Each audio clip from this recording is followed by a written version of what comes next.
All right, good evening, everyone, and welcome out to Speed Racing Network, where we are presenting the iRacing Virtual Cup Series playoff round of 12. This is week number 2, the Slingshot 350 at none other than Talladega. My name is Sean Griffith. I am here with my co-broadcaster, Brandon Superman Brand Browning. How's it going, Brandon? It is going great, buddy. I've been getting prepped all week long. Talladega in the public lobbies. I'm getting myself amped up. I'm ready to go. I'm ready to see the chaos that's about to be. Man, this is everybody's favorite track to watch, favorite track to drive. There's always more entries. There's always more viewers. What is it about Talladega that everybody loves so much? Talladega is a track that no matter who you're a fan of, what you're a fan of, you enjoy watching, Sean. You can see 4 wide here, realistically, in these cars. You can see up to 5 wide in real life. I mean, it's just jam-packed action. We're doing 130 laps tonight where you will see pure craziness for 130 laps. These guys are going to pull moves that you're going to think to yourself out in the chat, hey, that's not going to work. And they're either going to make it work or they're not. But somehow, some way, it's going to be exciting. So stay tuned if you're here. If you're not here, share the stream out. Get everyone in here because I promise you don't want to miss this action. Well, and as we look at the current playoff picture here, so you'll see that Justin Boyles has already won his way into the playoff round of 8. Now, all these other guys in white, they are inside the cut as it sits. But these bottom 4 guys in red, they're trying to work their way in. And got to tell you, this is going to be the best track for them to do that. You're exactly right. And I just want to highlight some of these guys because, Sean, realistically, this is a hard hole to dig out for a lot of these guys. It's going to take a win, and the reason I say that, 66 points on a good day, on a perfect day, what you can accrue from one of these IVCS races. And if you look mathematically right now, as long as Timothy Latham doesn't lose points, he'll be locked in at the end of this race. Chad Genningsman needs 11 points tonight, and he will mathematically lock himself in. Oscar Jensen, about 14 points. Zach York, 16 and about 19 for Benjamin D. Obviously going to take quite a few for Jorgensen, although he is 29 to the good, Sean. This race here, if guys play their cards right, could just about sum up the round of 8 without having to go to the Roval. Now, of course, pending any wins here by those drivers in red, could change things. If one of those drivers in red, maybe Ted Pullen, the fan favorite, gets a win, it then knocks Greg Edney outside of the playoffs and automatically would lock in Ted Pullen, Philip Loy, Kendall LeBron, or Mark Kuna. I wouldn't count out any of the names involved because at Talladega, Sean, anything can happen. Anything can happen and has happened before, and we are back here. We are ready to get this thing started, but let's discuss who's out there on the track. So let's talk about Justin Boyles, who last week dominated the race, and here he is up at the top. He's already qualified for the round of 8. What has he got for tonight? This is the Alabama kid himself, Sean. He has already got 1 win in this round. His favorite track to drive is Talladega. He's probably one of the best restrictor plate racers that I know. He's got nothing but a first-place victory out in front of him tonight. If, in my opinion, I don't think he plays it safe. There's no need. He's locked in next round. The only thing he can do here tonight is go get some more bonus points to close the gap separating him from the names such as Oscar Jensen and Timothy Latham, Zach York, drivers such as those, who have all of those playoff points. So I think Boyles is in the catbird seat to have a strong race with no pressure behind him. Well, speaking of Timothy Latham, here he is, and of course he is way above the cut line right now. It'd be really, really tough for him to lose out on this cut, but he doesn't have a win just yet in this round of the playoffs, so maybe tonight's the night for him. I think tonight is the night for Timothy Latham for 2 reasons. One, I know Timothy Latham better than anyone else in this league as far as, how I know them. I will say Timothy Latham looks at the 82 points as a buffer, not to just be 66 ahead next week, but he is 82 points ahead. I'm sorry. He's going to go out here and try to win. And if by chance he doesn't win here, one of his best tracks are coming up next week, the Roval. And also because we haven't seen that 5-car in Victory Lane in quite some time now, so it's time to break the drought. Well, don't look past the quiet guy out there. This is Chad Gunningsman. I call him Mr. Consistency because he's just always there. Yeah, and you're exactly right. And we have one more driver to cover from this race team, this group of guys that are affiliates that work together after Chad Genningsman. I will say, Sean, just talking about Justin Boyles, Timothy Latham, Chad Genningsman, and of course the fourth driver we'll get to in a moment, Dakota Jorgensen. But these guys out here outnumber everyone else, Sean. There's four of them, and the closest that I can compare is the Arrows, the Flying Arrows with three. I think just by design, one of these four Flashpoint race cars find their way to victory lane. Yeah, but you got to look at Oscar Jensen too, man. He's been all up in the front of the race in every single one of these races in the playoffs. And so here he is, Oscar Jensen. You got to look at him as a favorite too, can't you? Yeah, and certainly if I was to pick one driver that I think shines here, it's still Justin Boyles, but close behind him, I'm going to pick Oscar Jensen. He's kind of aligned himself. I do know that he drives for Montgomery Motorsports now. However, he is closely still affiliated with the guys in the Flying Arrows, Benjamin Demosthene and Zach York. So, I mean, it's a close, relation amongst those drivers. But if by chance, Sean, you lose one of your drafting partners, let's say Oscar has aligned himself with the Flying Arrows to work in this race. If you lose one of those and Flashpoint doesn't lose one of their drivers, you're at a 4-on-2 disadvantage. So anything could happen there, but certainly cannot ever count out Oscar Jensen as a favorite to win a race. Well, you talked about the Flying Arrows, so let's talk about the Flying Arrows. Here's Zach York. Went off to college, didn't think he'd make it back to the playoffs. He came back from the playoffs, and now here he is in the upper echelon.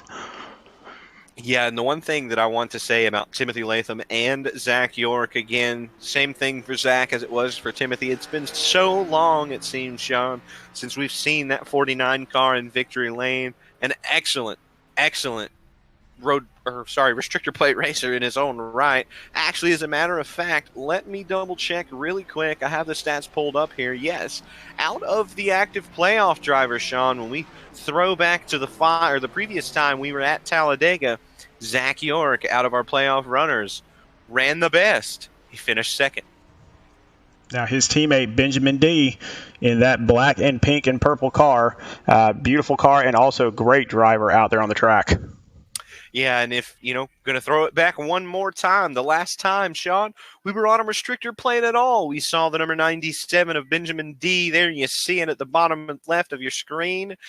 His one win this season should have had a lot more, but the time he did cross the finish line first, a restrictor plate race, Sean. So another favorite. It's so hard to tell because everyone here can win this race, but only one of them will win this race. Benjamin D right now has to be a favorite in a lot of minds because the last time we were on a 2-mile super speedway, he was the winner.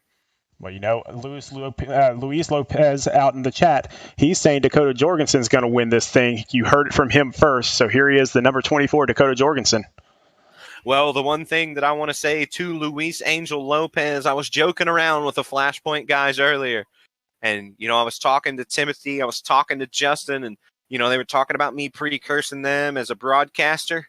And my pick, I'm going to go ahead and say it now, Luis Angel Lopez beat me to the punch.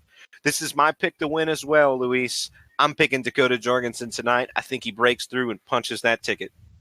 Next up, we got Greg Edney. And so Greg is one of those drivers that really you don't see up front very often, but here we are at the race that is the wild card. This could be the night.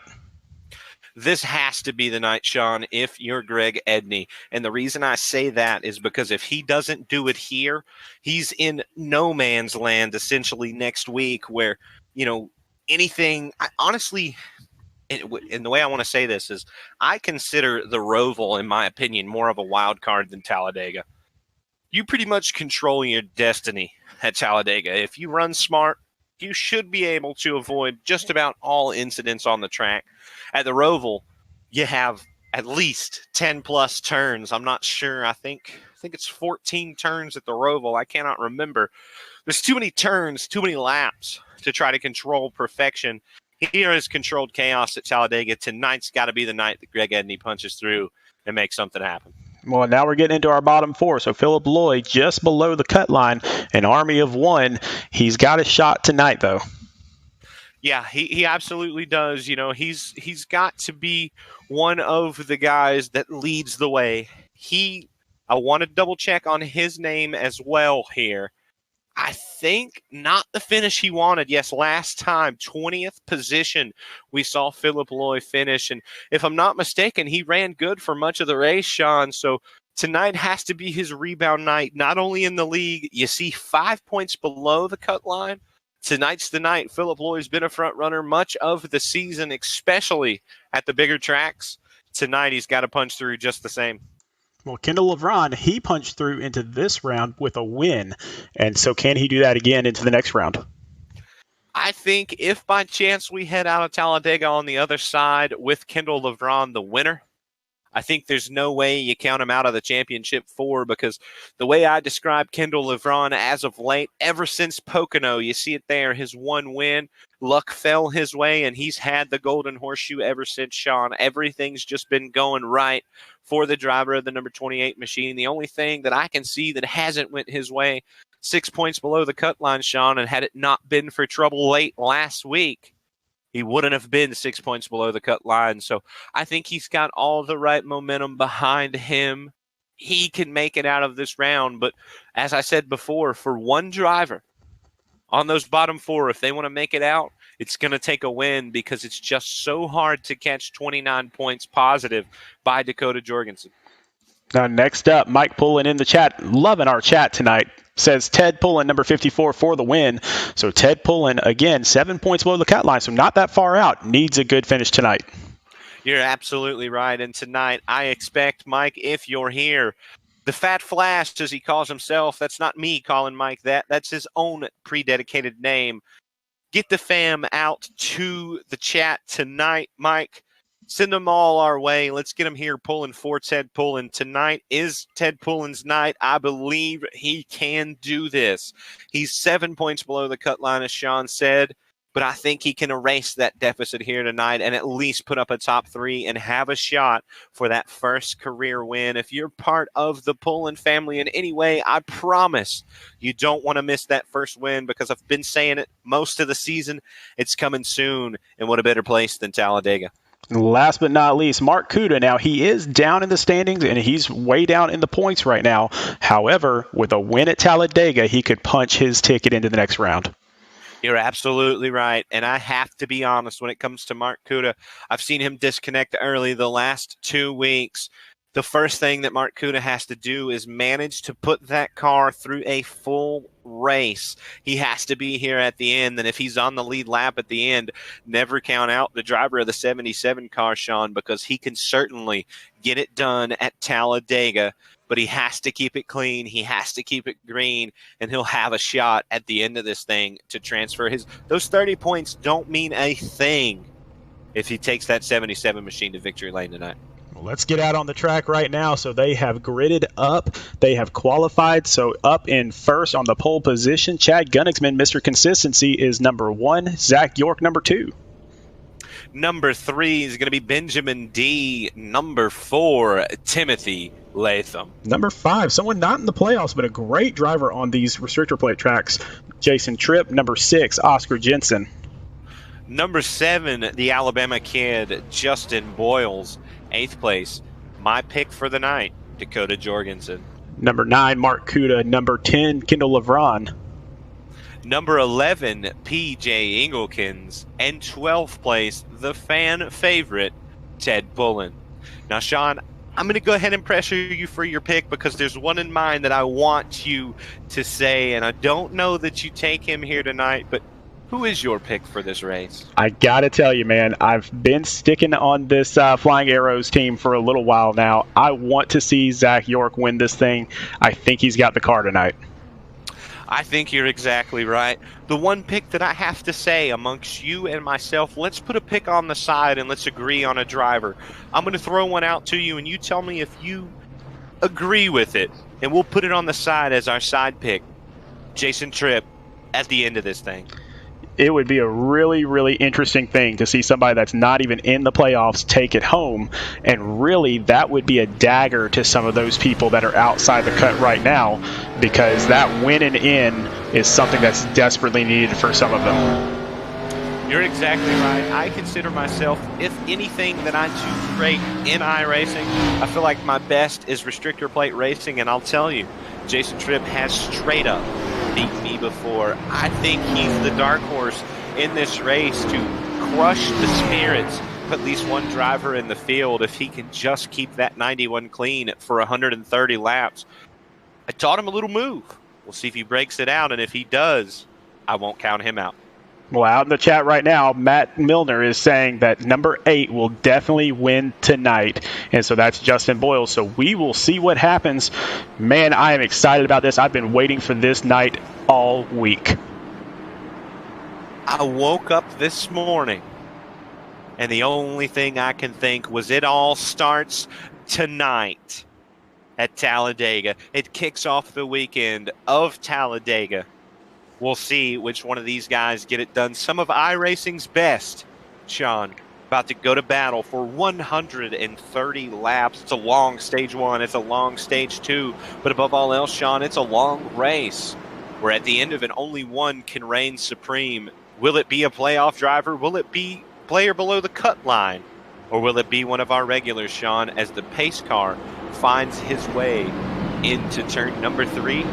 We'll find out soon. 42 laps in this first stage, and then we'll have a competition caution. But between now and then, I expect to see some action. I'll tell you, last week was no cautions at all. I don't expect that this week at all. I don't either. I don't think this will be one. I think this will be one where we see plenty of cautions. Real quickly, I'm going to get us going. Chad Koenigsmann leading the field to the green flag. He's waiting. He's waiting.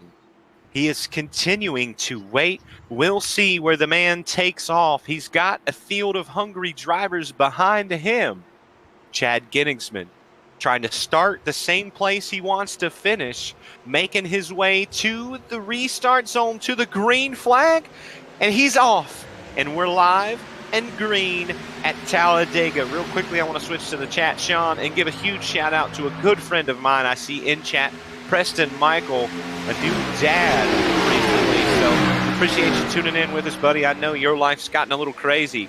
Hang out with us and see what happens here in the craziness that is the IBCS. Well, Chad Koenigsmann got a heck of a start. The problem is we're at Talladega, and that little bit of distance between him and second place means nothing. And I'll tell you, honestly, as you see Timothy Latham and Zach York on the high line, that's exactly what you don't want to do at Talladega. You never want that kind of lead, because how easy it was for the new leader, Zach York, who also just jumped Timothy Latham once he got to the lead. But he does have the lead now. I think I'm hearing go to Jorgensen maybe about to drop to the rear, trying to get out of the way, blinking pretty badly from what I hear. So having some issues with the driver of the 24 and his connection to this race. It could be PJ though. I'm waiting to hear who that was. Yeah, Dakota Jorgensen on the high line back there, dropping back, getting out of everyone's way until that internet connection settles down, Sean.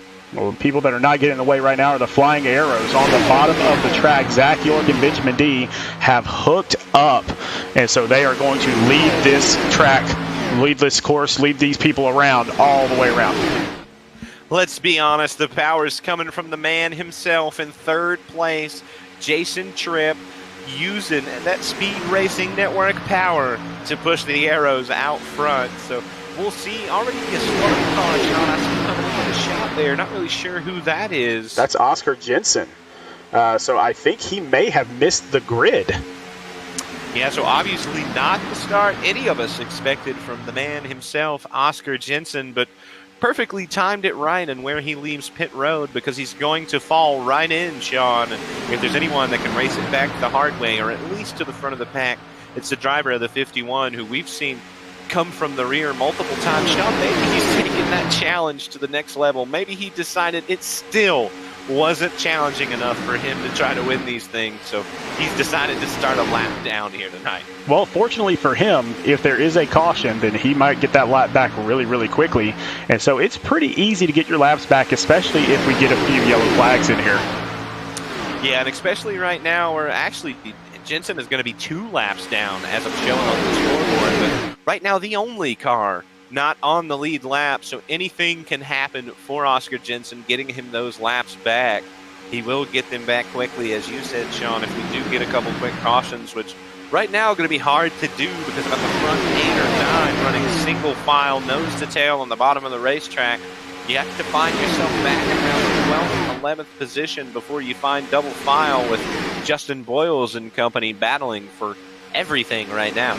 And what makes this track so great is there's positives and negatives to being up front. The positive is you get the cleanest air, your engine doesn't overheat. Okay, the negative is that you're also burning a lot of fuel.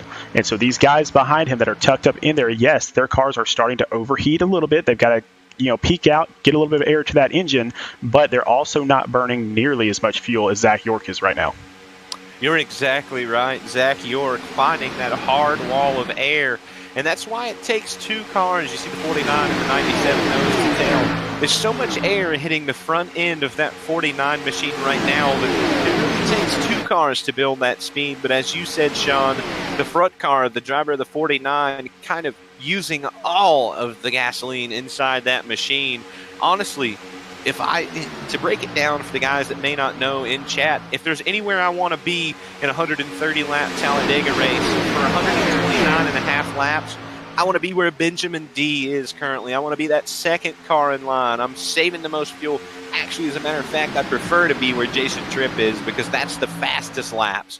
You're using the least amount of throttle, running the fastest if you're the 3rd car in a line, just by the 2 cars ahead of you pulling you along. So if there's anyone out there saving the most gas right now, it's probably Jason Tripp, Chad Genixman, both of the combo of those cars. But anywhere inside the top 4 that's not the leader is where I find myself most comfortable for majority of this race. And right now, nobody really wants to peek out to the outside because the second you go outside and you're all by yourself, you're going to drop 10 positions. So nobody wants to take that chance until you have a teammate out there. Now people are starting in the back to kind of get that idea. Yeah, you're exactly right. I was doing a C fixed race earlier, and I had pushed myself and the random guy that I'd met up with, pushed ourselves from 8th and 6th. I was the push car, pushed him all the way to the lead, and once we got out front, I started to get hot, I started to overheat, and I peaked out, Sean, for about 2 seconds.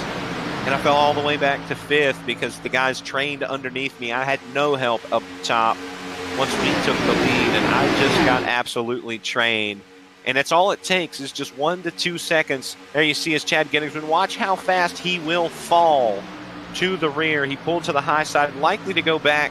Oh, well, now Timothy joins him. I thought maybe he was going to recuperate back there with Boyles at the back. And go to Jorgensen, had to slow down and make his way to the back due to a blinking issue. But you see, the front 3, a little bit of a breakaway is about all they're going to get tonight, Sean. I don't expect it to be too crazy, especially with the stages in play. And Brandon, we've seen in other leagues before where, 6 or 7 cars will drop all the way to the back. They'll drop 6 or 7 seconds behind the leaders because they know it only takes about 5 or 6 laps for them to move all the way back up, and that avoids any trouble that happens. So I don't see anybody doing that right now, so everybody wants to get after it tonight. Yeah, and I will say that my favorite thing to do used to be just that. It used to be to drop to the rear and just ride safely. I have to give a lot of credit to the man himself, Daniel Bowler, who changed my mind here, and especially this week at Talladega week. I do not like to be in the back anymore, Sean. I think the safest place on the racetrack, where the man Zach York is currently, out front. You control so much, and if you just run your line, much like you see Zach York doing, not allowing those cars to get a nose inside, you control enough of this race. The only thing you have to worry about, if you look further back, the outside line is the only worry you should ever have. And right now, they're about the 6th, 7th car deep, so no pressure for the guys out front. Honestly, if you're anyone in the top 6 cars right now, you're pretty safe. You're feeling pretty good, except for Greg Edney, who gets a little sideways through the tri-oval, but he gathers it back up. So about the first 5 cars now, Sean, I believe, in the same spot. Well, and you can see if you viewers watch, these guys are not driving in a straight line. You will see them get out to the outside just a little bit or get down to the inside just a little bit. That is not because they can't control the cars, I promise. They are controlling the cars just fine. They desperately need that air on the engine or they will blow up. Yeah, and that's a big common misconception that I'm glad you touched on. You see Jason Tripp there, the 91, the 3rd car in line.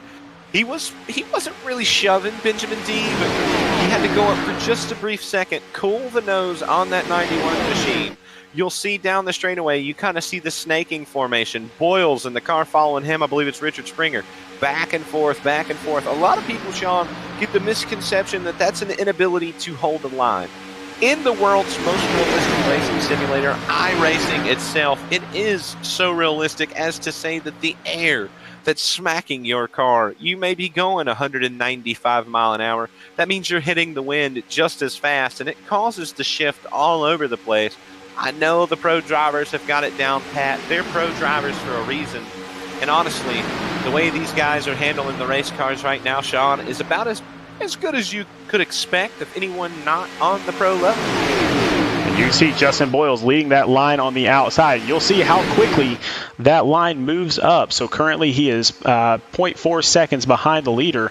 Give it a few laps, and if they tuck in the way that they can, then they're going to be pushing. And here he comes right now. He's already gained another 10th and almost another 10th. So again, just it's so easy to catch up in this race that being far behind doesn't really mean much until the last few laps.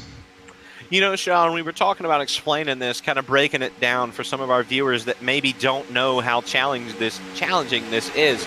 Let's go real quick, Sean, to an in-car camera, a cockpit camera of the 97 machine, and see just what he sees for a lap around Talladega. That's about all he gets. Come out, breathe, take a peek. Actually, well, that might have been a bad choice. That was a bad timing. Let's go to Jason Tripp. Here you go. There we go. You'll see Jason Tripp get just so close to that 49 machine, and he'll peek out just a little bit, breathe the nose, and also get a peek of what's coming up in the corner. But for the most part, you see just what Jason Tripp sees lap after lap. You really have to trust the car you're following because you don't see much here, and you kind of actually, with his FOV, you can't really see his RPMs or his actual gauge down at the bottom, but you can see nowhere near full throttle for that Jason Tripp machine. Full throttle here is about 9,000 RPM for gear. He's only running about 8,200, so he's off of the throttle much of the draft, and Zach York right now pulling him along down the back straightaway into 3 wide. 3 wide. We've been 3 wide for almost a lap now. When Benjamin pulled out to cool that car, he tried to go to the high line with Boyles. Boyles was just a hair too fast, and Benjamin D, Justin D. Reich, stuck in the middle. It's called the sucker hole, and they're holding their own very well. But honestly, I think Boyles running that very, very high side line will likely allow them in front of him. Doesn't want to be 3 wide, lap 14 of 130 in this thing, Sean. You know, when you go to the inside or to the middle of the track, so you're between these 2 lines, and you're up there all by yourself, your car gets pushed around by both of the other lines, and that's what causes accidents. Now, if you go up there with somebody else, you guys split that turbulence, and by splitting that turbulence, you can get up there safely. But if you are the only one in the middle, you're in a lot of trouble. Yeah, and you become a ping-pong ball, honestly. You're just trying to stay off the inside car or the outside car. Not only are you worried, oh no, Justin D. Reich going to get left in the middle again, it looks like. Richard Springer tries to take that car. Now Jason Tripp says, hey, I'll throw you a bone. Come on, let's go. Going to try to pull Justin D. Reich past Kendall LeVron.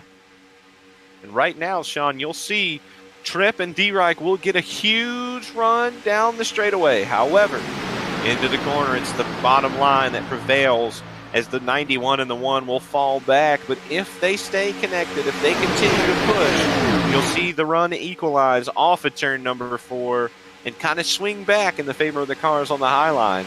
So it's a back and forth game. And honestly, Sean, with about 5 cars in line on the bottom and only 2 outside right now, Tripp and D. Reich holding their own and actually making progress. Again, though, going to find the corner where their progress will stall.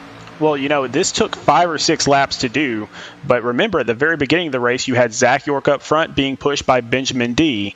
So after 5 or 6 laps of shuffling around and everything, all of a sudden Benjamin D is getting pushed by Zach York.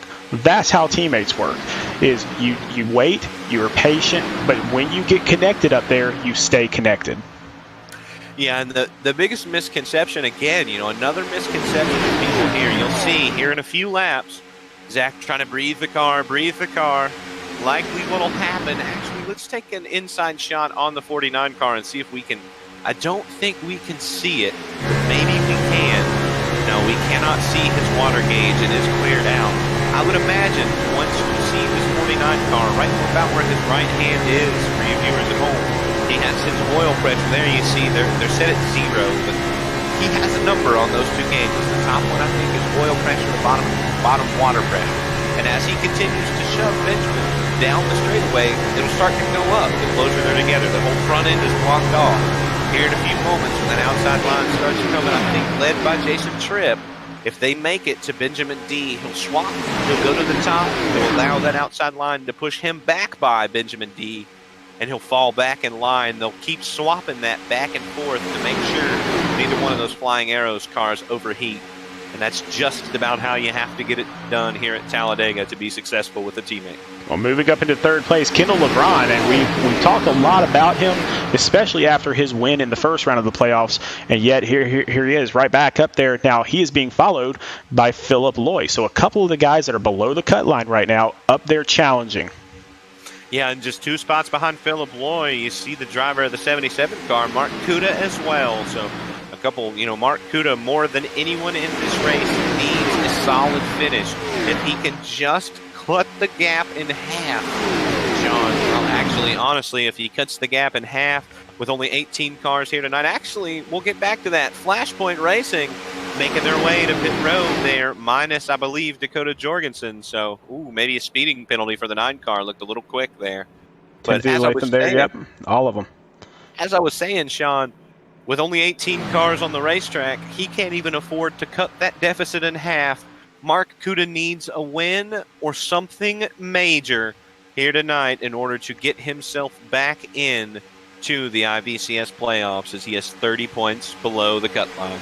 And keep in mind that we do have stages, so we have stage points. And so let's say that he wins the 1st and 2nd stage. That's 20 extra points for him that he desperately needs right now. That doesn't automatically get him back in or anything like that. It just gets him a little bit closer. Yeah, and regardless, at that point, you know, if he can come up huge here and maybe still, you know, let's say right now I think Greg Edney was the final driver in. Let's say Greg Edney nets 0 stage points here tonight. That means leaving Talladega without the finish coming into account. Then at that point, Mark Kuda is only 10 points behind Greg Edney for that final transfer spot. However, 30 points down if Mark Kuda doesn't win stage 1 or 2, but he goes to victory lane at the very end in the final stage. Those points don't matter. He goes straight to the top of the leaderboard and joins Justin Boyles as another driver locked in. Honestly, Sean, if that happens, it's really unfortunate for all of the drivers below the cut line, because they would all then be 24 points right now behind Dakota Jorgensen, who's 29 points to the good. Now, here's the interesting thing about Dakota Jorgensen. He fell back. He fell back a long way, and he lost track of the pack. And so then his teammates all pitted, and now they are coming up behind him right now to hopefully help push him. And so, again, another show of teammates. I'm not sure if it was planned that way. No, I'm not sure if he's coming in. No, he's not coming in this time. So I'm not sure if it was planned this way or not, that he lost touch. I mean, obviously that wasn't the plan, but I'm not sure if the pit strategy was to get him back in touch. Does that make sense? I know that I rambled that one really badly. No. I think you were spot on with what you were, trying to say.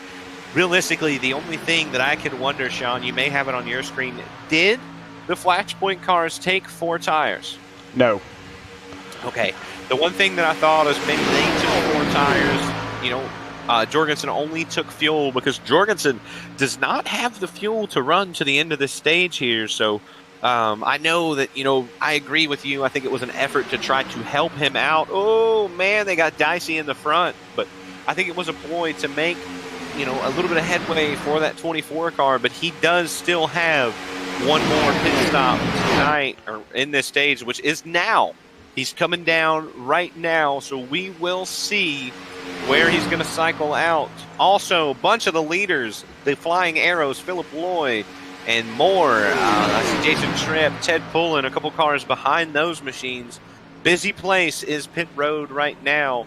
Honestly, though, Sean, in terms of what just happened, couldn't have been a better situation for Dakota Jorgensen, because with these so many split strategies, will allow him to maybe link up with Oscar Jensen, link up with some of these cars that are a little bit more off-cycle than others, and try to make things work to get him back without falling a lap down. No, I really expect to see these top 7 pitting here within the next 2 laps.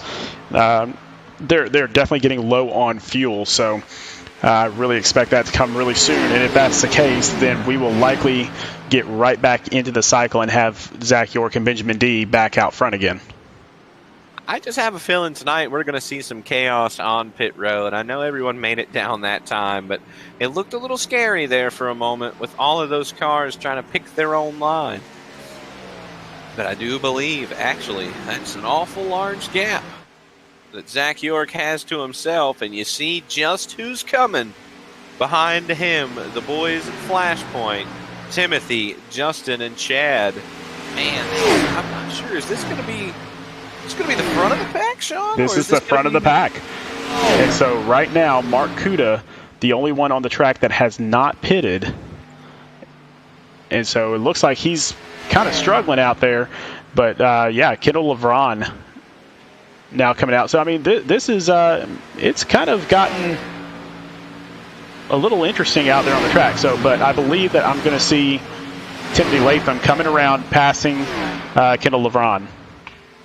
And if I'm not mistaken, having a pretty decent lead over everyone not named Zach York and Kendall LeBron, because they look like they got a little bit shuffled here, Sean. It's not even close right now, I don't believe. Kendall LeBron, about 2 seconds back to Demosthenes.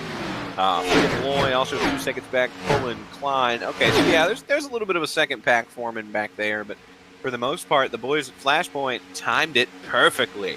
Now, here's the big deal, Sean. If by chance they catch Jorgensen, you know what the strategy is as well as I do. Try to slow that line down and keep that 24 out in front of the 5, because that means you don't lap him. And when the stage comes, which I think is 42, he doesn't need a lucky dog. He's still on the lead lap. Yeah, but right behind them, they've got, or right behind those guys, you have Zach York, and then Benjamin D not too far behind him. So if everybody tag teams up like that, then I expect that Zach York and Benjamin D will pop to the outside and put some pressure on them to lap their own teammate.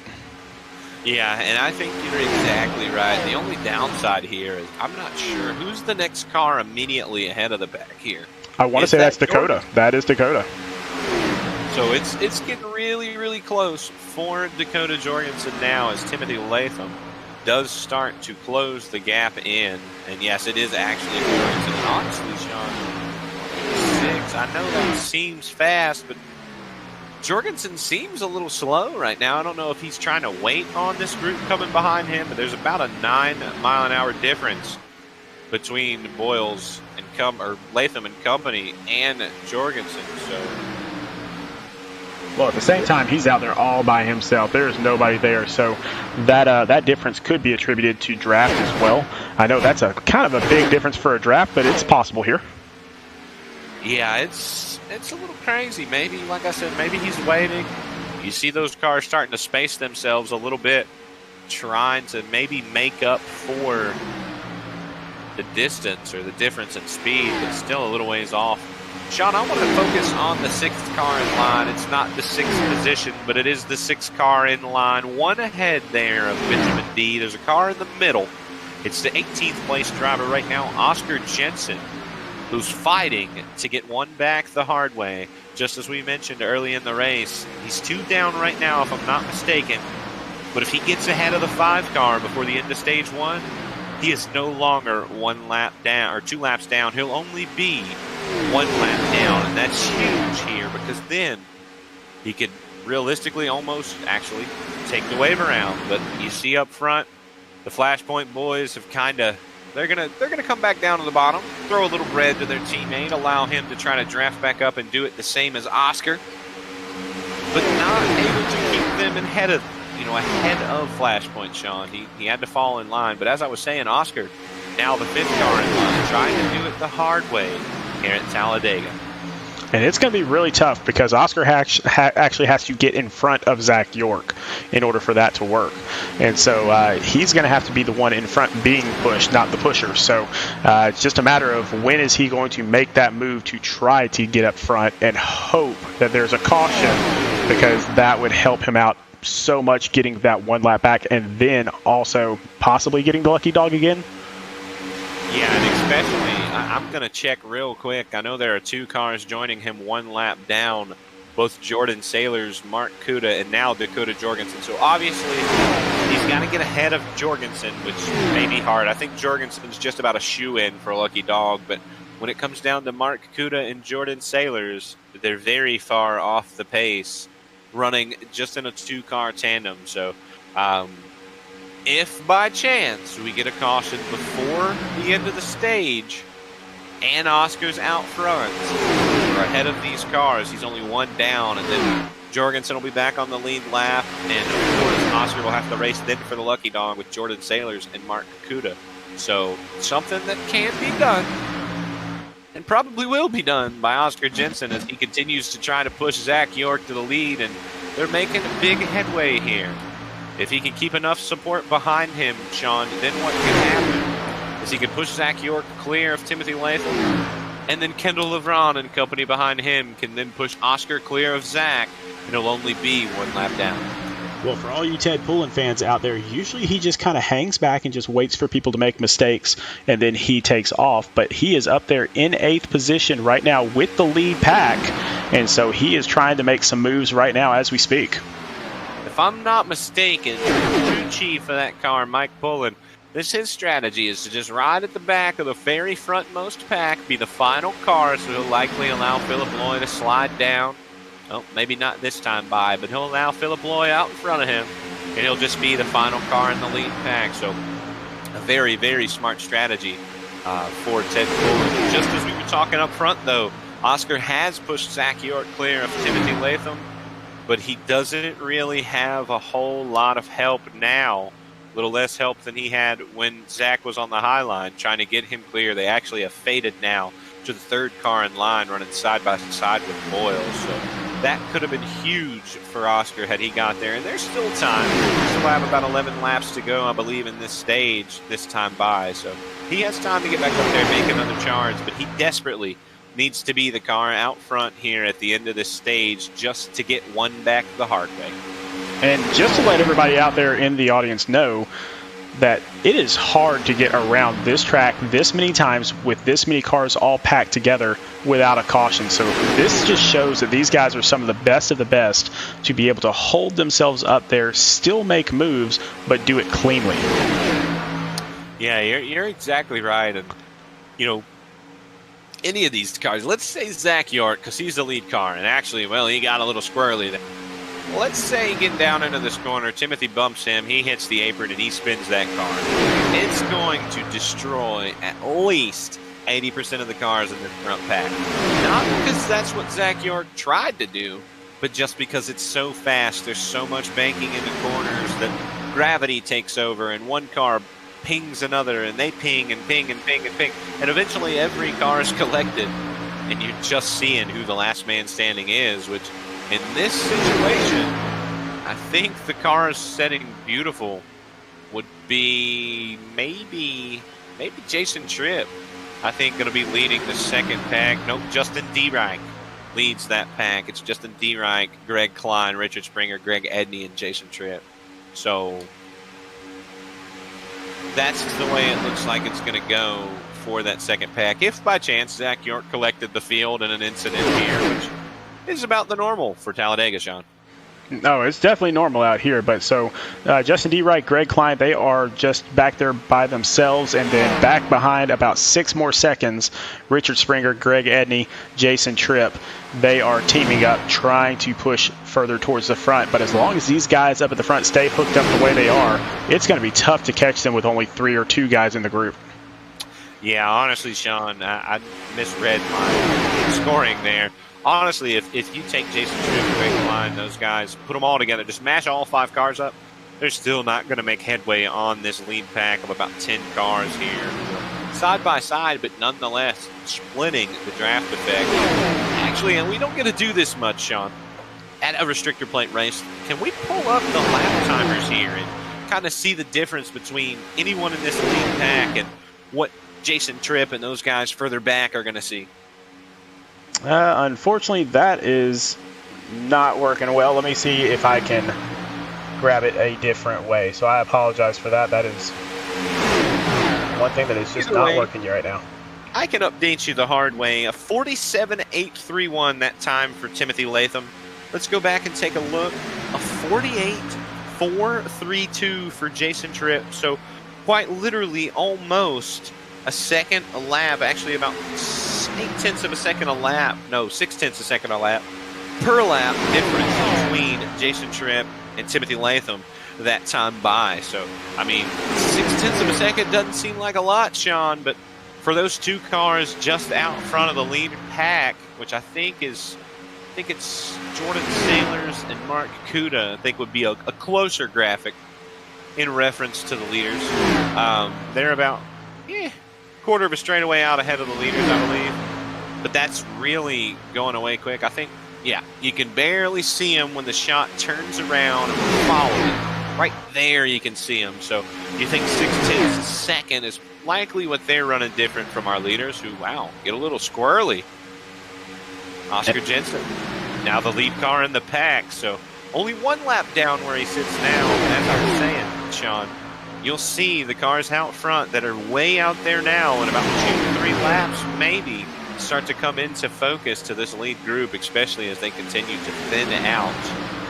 Oscar Jensen, though, doing exactly what he needs to do in that 51 machine, leading a pack. Now, that's not for position. Right now, Zach York leads the race. But all Oscar's worried about, he doesn't care if it's Timothy, he doesn't care if it's Zach, Justin, Phillip, Kendall, any of these guys, he doesn't care as long as he's he's disappeared now, but as long as he's the lead car out of the group, he's only 1 down. But Timothy Latham knows the power of Oscar Jensen if he's on the lead lap, Sean, and he's doing all he can to pin that 51 2 down at the end of the stage. And just because Oscar Jensen passed all these cars doesn't mean he's in a good position right now. He is still technically a lap and like 99 hundredths down. So what he desperately needs is a caution, and we're going to have one coming up here in 6 laps. And so if he can stay out front for 6 laps or another caution happens on the track, then he'll be able to come all the way back around. Well, if by chance it's the strategy of Flashpoint Racing to keep Oscar 2 down, the 2 things they've got to do: 1, they've got to push like crazy because they're starting to fall back, Sean. But number 2, they've got to get that 5 car, much like he almost did by accident, down on the door of the 49. They've got to allow him to not be able, now you see Timothy come down a little bit, you can't allow the 49 to get out from behind the 51 and cool the nose of the car. If he can offset himself, which he'll do right now, you see just a little air before the tri-oval. He'll breathe the 49, he's off the bumper, and then he'll shove the 51. If you keep allowing him to do that, the bottom line will easily prevail on the top line. But if they want to pin him down, those are things they have to take away, because if Zach can't cool the car by drifting high of Oscar, he'll have to back out or he'll have to pull out before that car blows. So big implications here if that's what Timothy's trying to do for Oscar right now. I see a car up on the bottom line there, Sean, that proves to be wrong. He's dicing it up. Ted Pullen, 4th on the bottom line and trying to come to the front. Well, the other part to this is that those positions behind Oscar are all for points. They're all for these stage points. And so Zach York not only wants to push Oscar to help Oscar out probably, but also he needs to be sure that he gets pushed far enough ahead that he still wins the stage.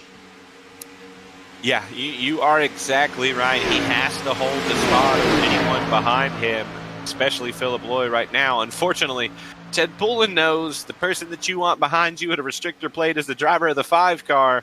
Unfortunately, the 5 car did not want to be behind the driver of the 54. He's going to jump to the bottom along with, actually, Boyles. Okay, Boyles is right behind Timothy. I wasn't sure if he had pulled out a line there, but Kendall LeBron, Ted Pullen trying to make the outside work. Right now, I think we got about two and a half laps this time by before we see stage 1. And no challengers for Oscar Jensen out front right now, trying to get his lap back the hard way. Not yet. I have a feeling we're going to see it here very, very shortly. The call will come out for Flashpoint to get outside just a little bit, maybe into that middle line, and then start pushing, because they do not want to sit there for this stage. They want to be up front. The only car I see going to the high line still here to work with Ted Pullen and company is going to be the 0-1. If the 0-1 doesn't go up there, I don't think anyone will. Well, we're about to find out right now. So we've got a lap and a half to go until we get to the end of the stage. And still, Oscar Jensen, a lapped car, is still up front. And that's exactly where he needs to be. Oh, we got Boyles going way outside.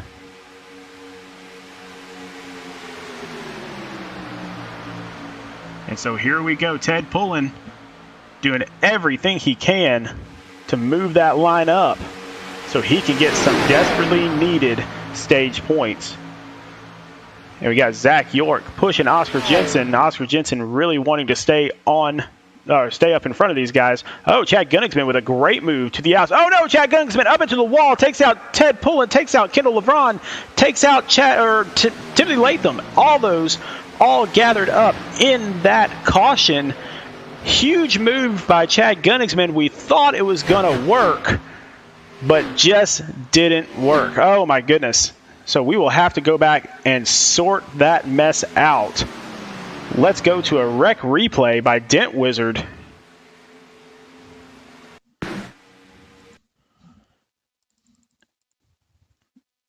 And again, we're going to see this move that's made by Chad Gunningsman. He jumps out to the outside. It looks good.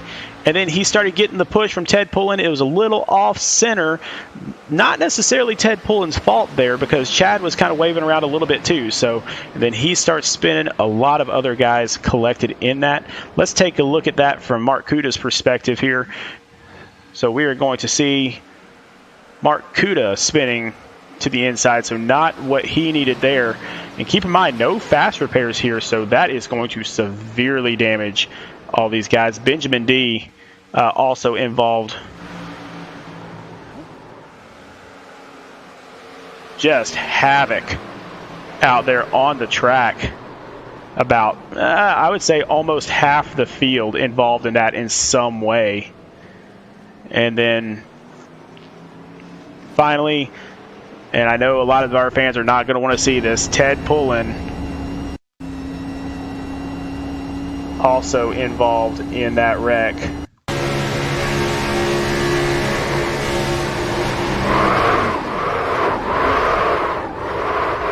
And so he definitely hits the wall there. And anytime you hit the wall here at Talladega and you mess up that front end, then that just damages the engine, and everything else from there is difficult to do. And so you see Ted Pullen in the pits trying to get some repairs done. Not sure how much damage he has there. It looks like he just, I think he may have just jumped off. So he may have disconnected. We will take a look.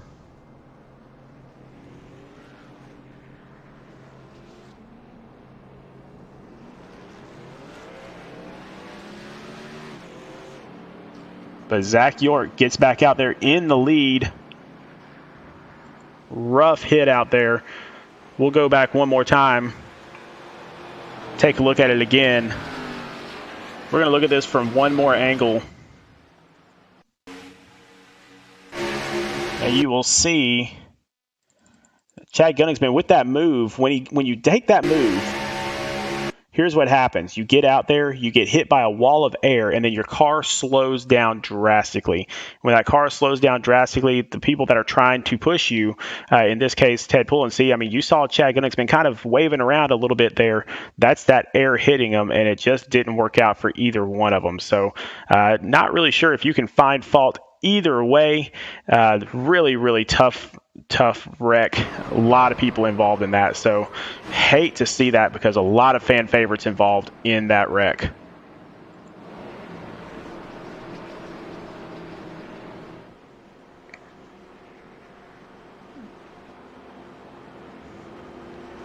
Definitely people out there in the chat not happy about that wreck at all. Think that it may not have been the right move. I'm unfortunately, I'm not the judge of that. Obviously, I have to remain completely neutral on that. So, but I will let you know. So Zach York up on the lead right now, and then Philip Loy will slot in second, and then Oscar Jensen will get that one lap back. He will still be, I believe, he'll still be a lap down. We will check that out.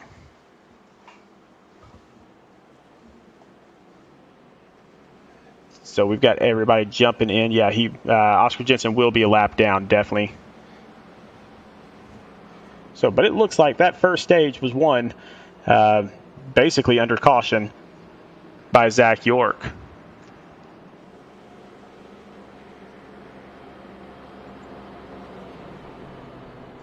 So let's see if we can't get Zach York in here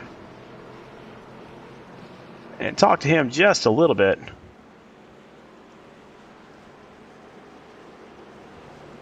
Hey, Zach, Sean, and Brandon up in the booth. How's it going, man? Good, how are you? Doing good, man. Wild into the stage there, but looks like you got across the line first. How did it feel so far? The car feels really good in the draft, and especially up in front.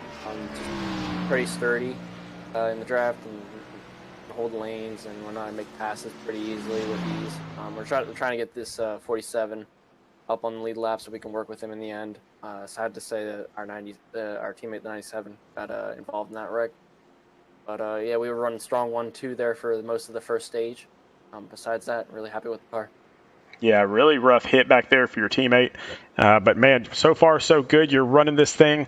So what do you see coming up here in the next stage? Another 42 laps. Do you see any more chaos? Yeah, at the end of each stage, you're going to see some chaos. Not like the chaos I thought I saw that I would see it in the end of this first stage, especially with all the points and everyone that needs the points. But hopefully, I think this stage is going to be a lot calmer at the end, just because of how many cars are left and how many cars are already hurt. They just want to salvage points, so they're not going to push it hard. But we'll see. All right, man. Well, I will get you back down into your chat, and you have a great rest of the race, man. Good luck out there. Thank you. All right, so Zach York, winner of that stage. We do have the pace car with the lights out. And so we are trying to check right now to see who is still in, who is still out.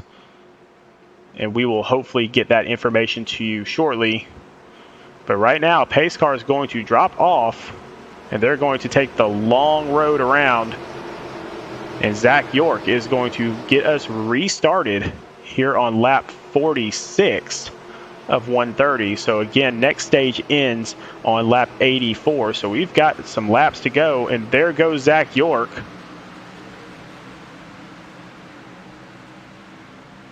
And he takes off, but again, kind of a slow start for everybody. I think everybody's going to get lined up here and get back up front. So again, we will try to figure out exactly everybody that's in and out right now. I see Benjamin D is not on the track. Ted Pullen not on the track. Mark Kuda not on the track either. So 3 guys not on the track right now.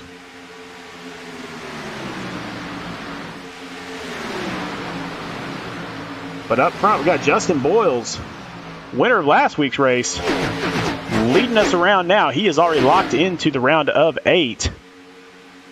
And so he's just trying to get some bonus points tonight. But Philip Loy on the outside up there with Justin D. Wright getting a good push. So Philip Loy, technically our leader right now for that lap. So he will gain a bonus point for the lead. And you can see it's kind of thinned out a little bit up front, so definitely have a lot of stuff going on. Now, of course, at Talladega, nobody's ever safe from the big one, and that's what we just saw in that last caution. And so it doesn't matter if you have 2 cars on the track or 30 cars on the track, nobody is safe out here as long as you got to get out there and race clean. Justin Boyles getting pushed by Zach York. Right behind them, Greg Edney on that bottom row as well in the number 30 car. But Philip Lloyd getting pushed once again by Justin Dereich, not giving up on that outside.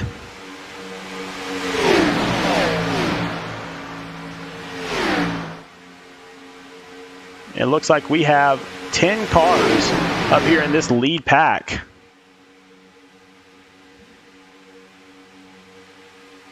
And then Dakota Jorgensen, once again, he has kind of fallen off the lead pack. So Dakota Jorgensen back here, he is back there with Jordan Sailors, but he is just kind of fallen back, not really sure if he has engine damage or something else going on there. So we will have to listen in on the chat to find that out. Jordan Sailors has some damage on the front.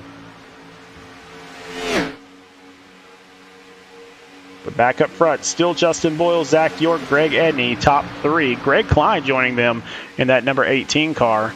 Greg is not in the playoffs right now, but still a great driver in his own right.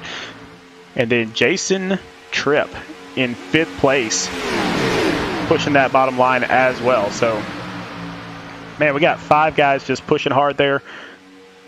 Everybody's still tight, but at the same time, everybody's kind of playing nice. Not a lot of shuffling going on right now.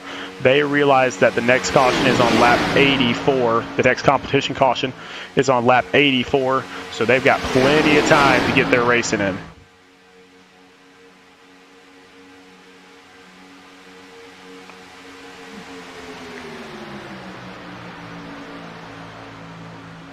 Just to kind of check in towards the back, let's go back to Dakota Jorgensen and see if he's still stuck with Jordan Sailors, and he is sticking with him back there. But again, they are falling very, very quickly off the pace.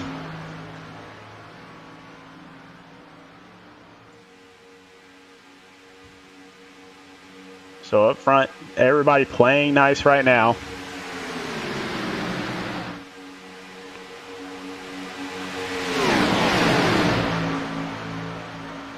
But 3 main people in that previous wreck. You got Chad Gunningsman, or 4 main people in that previous wreck. Chad Gunningsman, Benjamin D, Ted Pullen, Mark Kuda. 3 of those 4 are off the track right now. Chad Gunningsman is back on the track. You can see him there, still with a lot of damage, but he is trying to run these laps because every single point matters in this league. So definitely going to need those. Even if you have a damaged car, you want to get out there. You want to run as many laps as possible because it's very likely that other cars will be damaged shortly.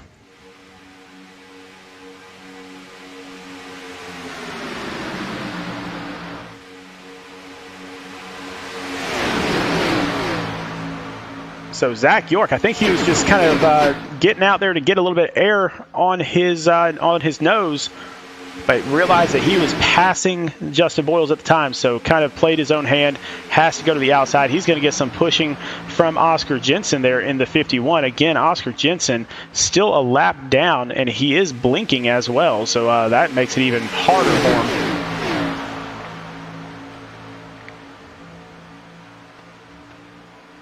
And I'm reading out in the chat right now that it looks like Ted Pullen's night is over. So, man, really hate to see that. He is definitely a crowd favorite. I love seeing him race out there. I love the way he races. Just really unfortunate luck tonight for him.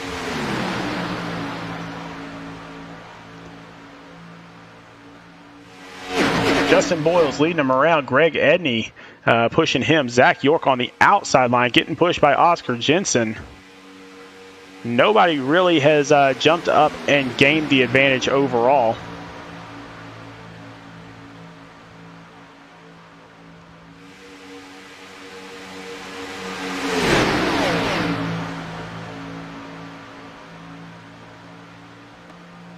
And again, back out there in the chat, Mike Pullen saying that the playoffs for Ted Pullen likely ended tonight. And again, just extremely unfortunate. One of those guys that, and I've never even met Ted Pullen, but just the way he carries himself on the track, just such a classy individual, really great dude. I love all of his fans out here joining us every single week. You can tell that if a bunch of people like you, you know you're a likable person, and that's just the definition of Ted Pullen. So really tough luck for him tonight. Really wish I could have seen him move up even further and do so safely, and it just didn't happen for him tonight, man. So really tough to see that. Someone that was involved in that wreck, Chad Gunningsman, up there on the top side, getting out of everybody's way. He definitely has a lot of damage on that car. He will now go 2 laps down. Greg Edney kind of out of shape. He's down there on the bottom of the track. Not sure what pushed him down there, but he's going to rejoin the track. He is going to be all the way back in 10th place. He was up there pushing the leaders, but now he is out of line, back in 10th position. Zach York back up front again, being pushed by Justin Boyles.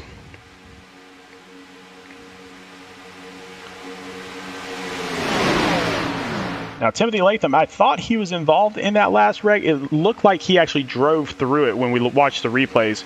So Timothy Latham up there trying to get that middle line to work right now, being pushed by Richard Springer in the 21 car.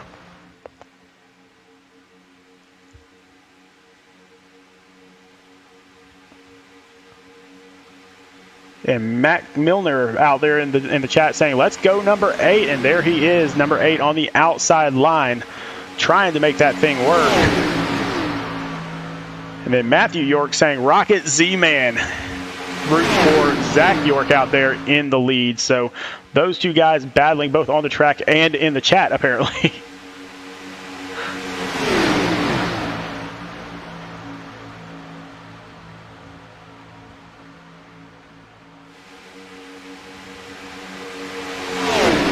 Just looking really quickly, I'm trying to go through these guys that are up at the front. So Jason Tripp up there, the 3rd car on the bottom line.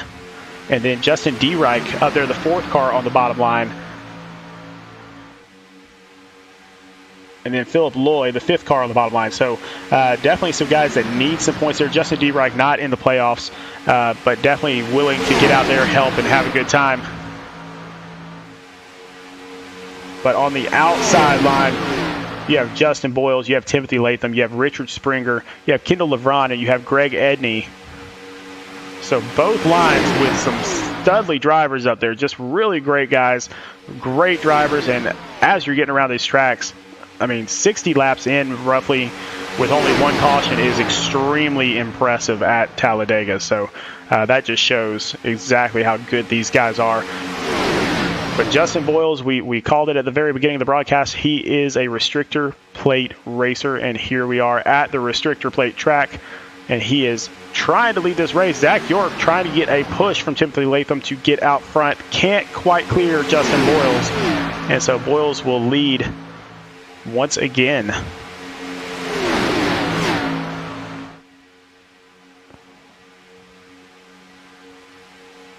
And Matt Milner saying, number 8 is my friend, and I graduated with him. And so, yeah, good guy, great friend. I've known Justin just for a little while, but every time I talk to him, he is just the most upbeat, energetic guy, especially when it comes to iRacing. He absolutely loves iRacing and getting out there on the track. A lot of fun to work with. And he's also the creator of the IBCS. So what better way to signify that than to get out there in that number 8 car and lead Talladega. Jason Tripp popped up to the outside line. We're going to see what he can do out there. He loves restrictor plate races as well. Getting pushed by Zach York. Can't do much worse than that, or much better than that, buddy. I mean, getting pushed by one of the top guys in the league.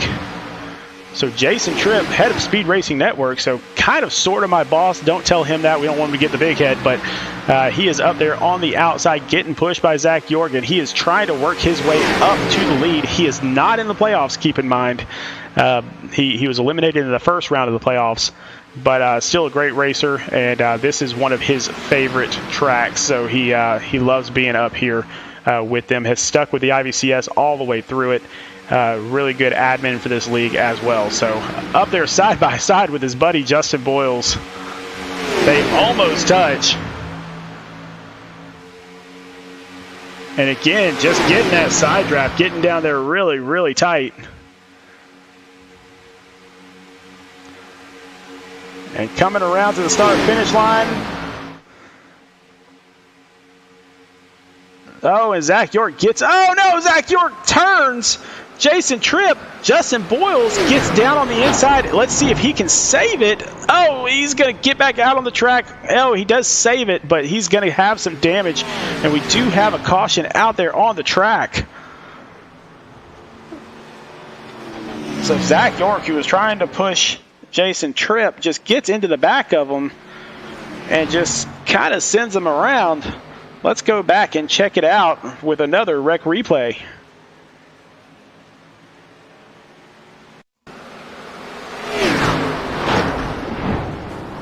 And we will back that thing up because it went so fast. Zach York went down to the middle because I'm not sure if Tripp meant to stay up that high. Then Zach just gets into the back of, oh, and Tripp got up into somebody, and it was a hard hit. Really hard hit. It may have been Philip Lloyd. Let me go back and take a look at that. No, Philip Lloyd's down there. Yeah, it was Philip Lloyd. Yep, into the wall. That is likely going to end his night. That was a very hard hit. So again, Talladega just being Talladega is taking some of our leaders out. It's taking some really great drivers out. This is going to cause some really big playoff implications. So Zach York, sure, he did not mean to do that, obviously. I mean, you never want to go out there and wreck somebody intentionally, and I know Zach is not that type of person at all, so that definitely was not intentional. But we will see how this thing gets sorted out. Right now, Timothy Latham actually leading the race after that caution. And let's see how many guys come down pit road. Most of them took tires the last time they were down there. We had a couple people take right sides only. But it looks like most people are going to be coming down into the pits. Go ahead, get some fresh tires. Go ahead and get some fuel. Let's see how many of them take right sides only. We'll just keep it on Timothy Latham here. Let's see his strategy.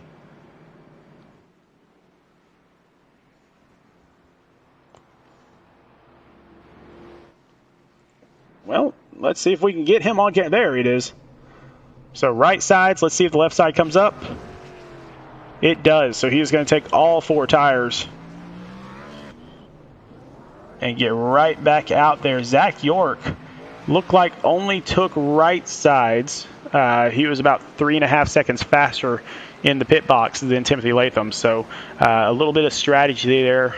Get Zach York back out front.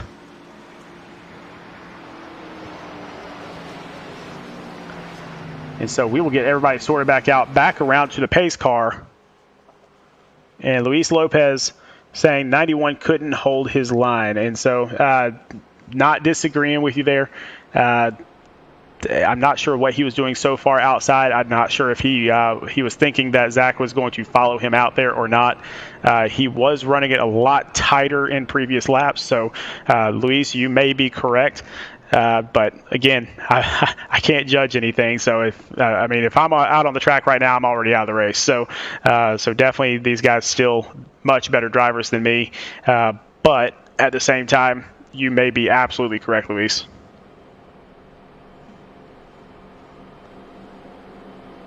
All right. So once everything gets sorted out, and we do have a lot of guys still in the pits. So one of those, the 91, he is still in there, definitely getting some damage repaired. Not sure how much damage he has.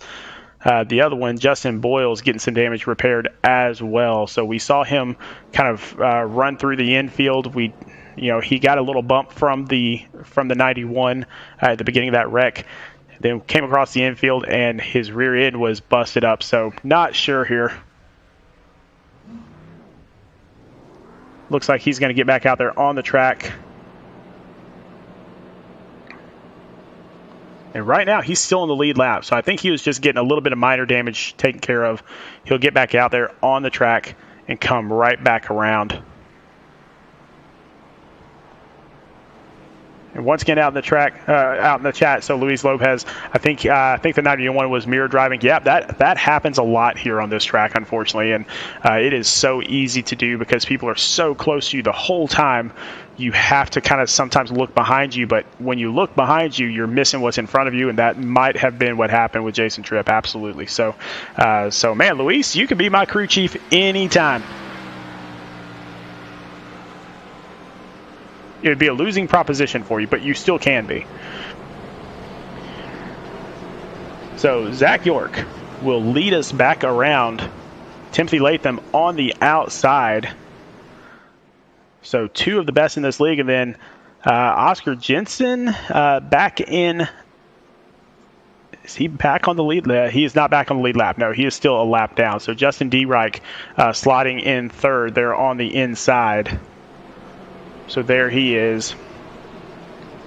So again, not in the playoffs, but still a fantastic driver. On his outside, Richard Springer, also not in the playoffs, still a fantastic driver. So we've got a couple guys up here that are not in the playoffs that are really showing what it's all about right now.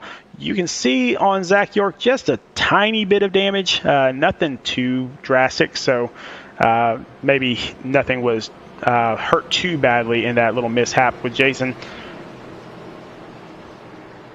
But Timothy Latham there on the outside, just a bunch of dirt for him. So that beautiful car to start off with, and then it just gets dirty and dirty and dirty.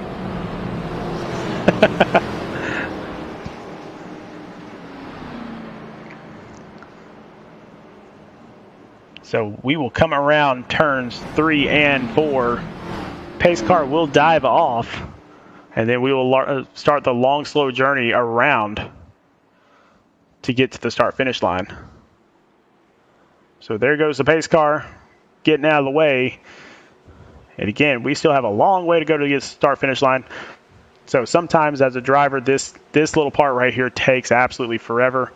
But Zach York has our start and our green flag here on starting off lap 64. Still 20 laps to go in this stage.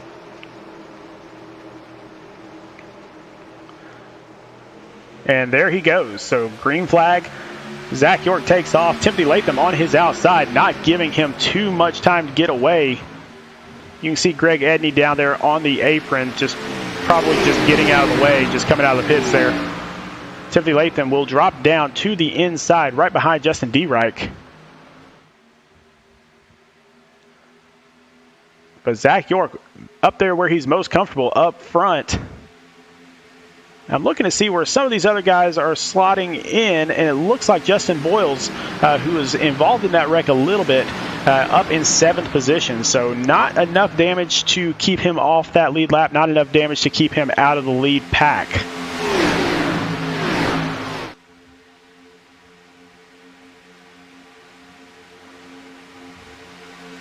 And so just checking back in here. So Oscar Jensen, first car a lap down.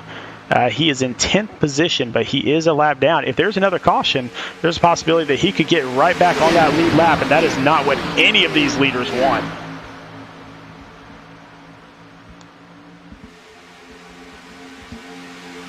So, name it we haven't really talked about too much tonight. Dakota Jorgensen up in the 24.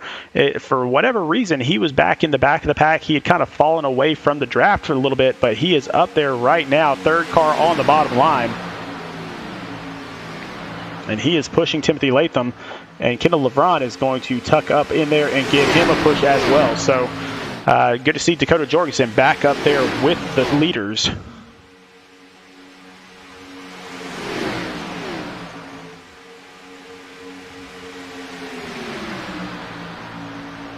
And another car that, again, not in the playoffs, but great driver, Greg Klein in the number 18 car. And he is in there and kind of showing out. Same thing with PJ Engelken. So another car that we don't really talk about all that much in the Gatorade Zero car. There on the outside line, third car on the outside. And so he's up there with leaders as well. So again, this is Talladega. Anybody can take this thing. I'm not going to say it's luck because it is a lot of skill, but sometimes good drivers get taken out because Talladega is such a difficult track. And for those of you that think that Talladega, I mean, Talladega is the easiest track to drive because you push the pedal to the metal and you don't have to worry about the pedal, but it's the hardest track to succeed at because there's so many other factors to it because you're so tight with everybody else. So it is not like a 1.5 mile oval where you have to, worry about your lift points and that sort of thing. But also at a 1.5 mile oval, you don't get this tight of racing either. So definitely this has its own pitfalls. This is not an easy track at all. Probably one of the most difficult to succeed at, honestly. So Dakota Jorgensen goes up to the outside line. He is going to get pushed by Richard Springer in the 21 car. But up front, Timothy Latham, Zach York teaming up to push those cars past everyone else.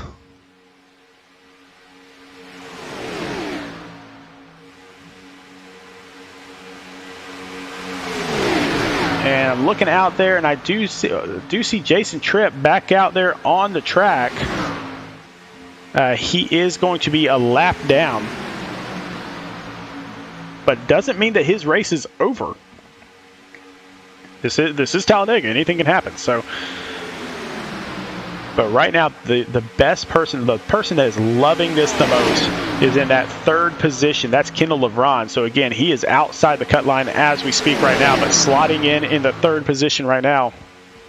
He desperately needs those points in order to move back inside the cut, and he's got two guys. Three guys. All three of his fellow people that are below the cut line are out of the race right now. And so Kendall LeBron really sitting in the catbird seat right now in that respect. Now Benjamin D out of the race as we speak right now. He is up inside the cut line. Chad Gunningsman, he is a couple laps down right now. He is inside the cut line. But again, Kendall LeBron really sitting pretty right now on gaining some points on the rest of the people.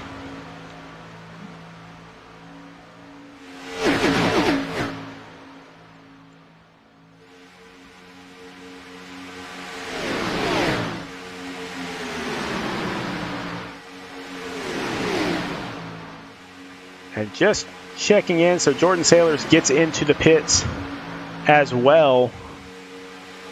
And just coming out of the pits now. So Jordan Sailors a few laps down right now.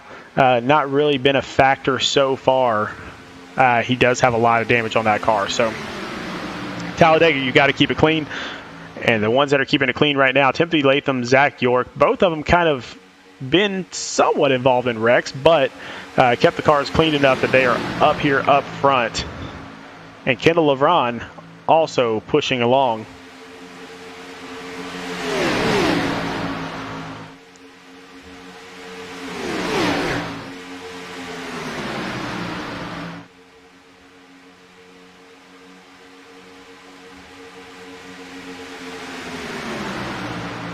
We don't really see too much shuffling. I will tell you, so PJ Engelken's up there in third. He is the first car on the outside line.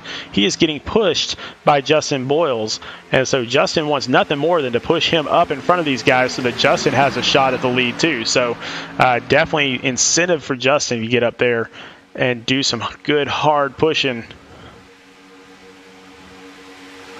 and make that outside line work. And you can see how tight they are together. No room for error at all.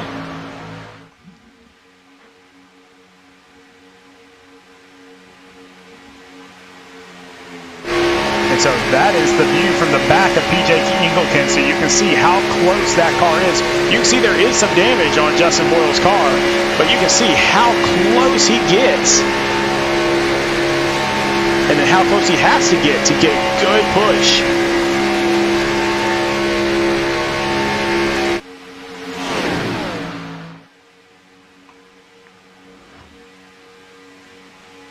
So again, PJ Engelken's now racing for that top spot on the outside, getting pushed by Justin Boyles, but Timothy Latham and Zach York teamed up on the bottom. And Timothy Latham once again getting pushed out front.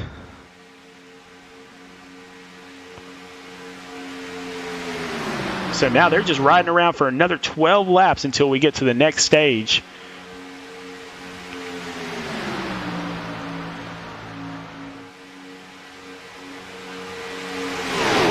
But right now, if I'm Kendall LeBron in that number 28 car, you know, I am just being as careful as I possibly can to get a good finish out of this. Because if he gets a great finish here, then that could set him up for next round.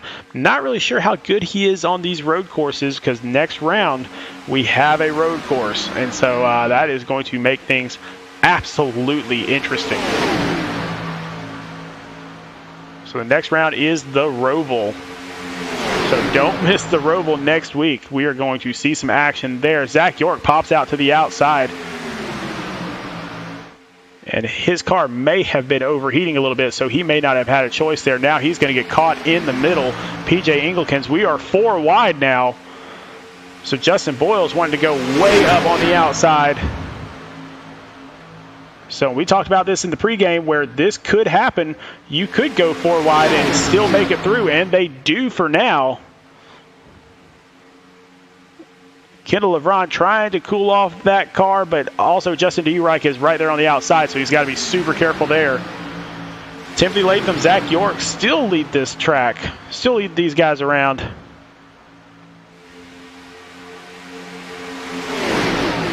And now everything pretty much gets sorted back out into 2 lines again. So nice, scary moment there, but again, a great piece of driving by all of these guys to go 4 wide and still remain safe.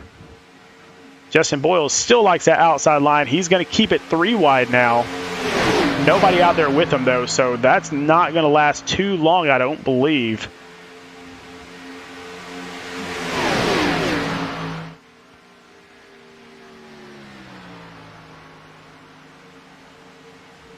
So Timothy Latham leading us around once again.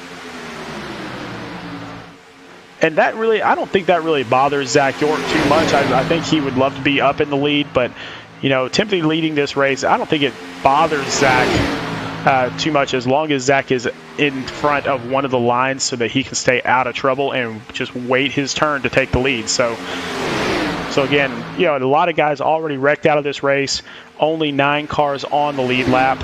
So people kind of playing nice right now. Nobody else wants to get damaged. People want a good top 10 finish, and it's extremely possible to do that right now with so many cars already out of the race.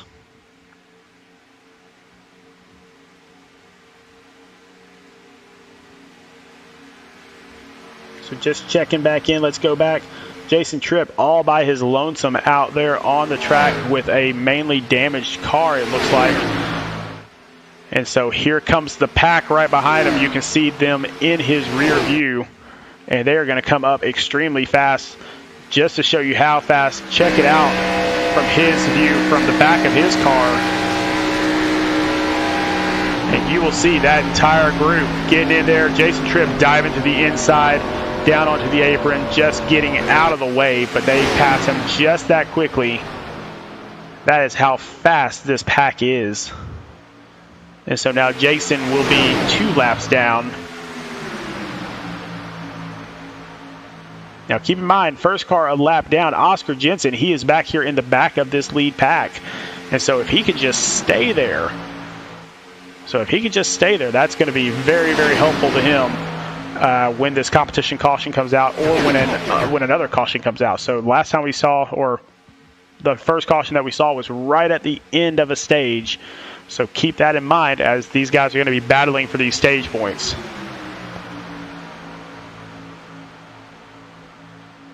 Six laps to go in this stage. PJ Engelkens on the outside takes the lead.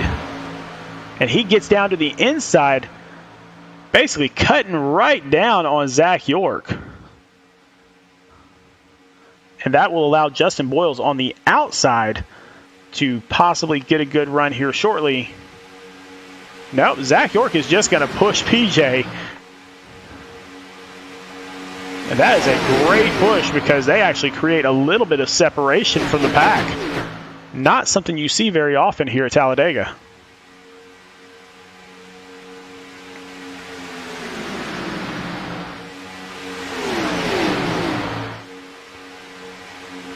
once again, you can see just that little bit of separation.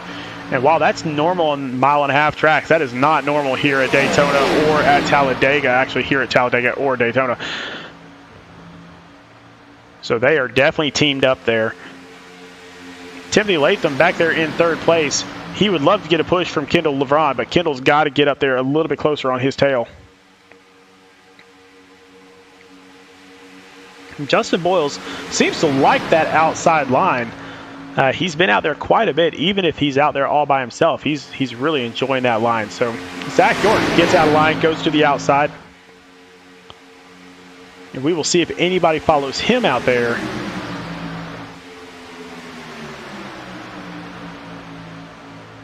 And here comes Justin Boyles. So Justin will catch the draft of Zach York and try possibly to team up with him on the outside. Still 4 laps to go in this stage. So not quite time to push it just yet. Give it a couple more laps, boys. And then we are going to see some action, I believe.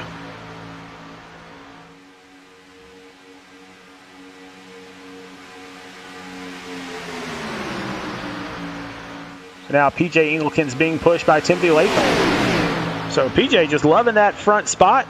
He has not been there very often this season, but here he is, and he's doing a great job out there. So getting a good push from a couple of really good drivers.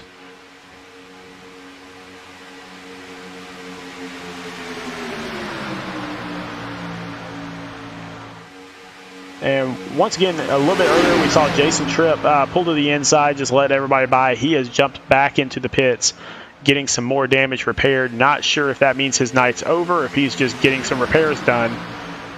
He's not really needing any points or anything at this point. He's out of the playoffs, so not sure if he's going to get back out on the track or not.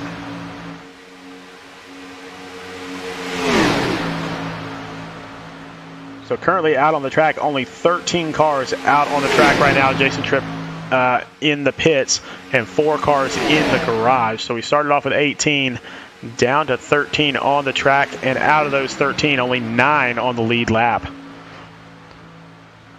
2 laps to go in this stage. Timothy Latham on the outside, getting pushed by Zach York. PJ Engelken's getting pushed by Kendall LeBron on the bottom. Now this team up at the top, you got Timothy Latham, you got Zach York, you got Justin Boyles. That is one fast trio. Justin Boyles goes down to the inside for a split second there, deciding whether or not he wants to go there, but looks like he falls back in line as they come around. Got a little bit of blinking issues going on from Timothy Latham, so we will hopefully get those figured out for him.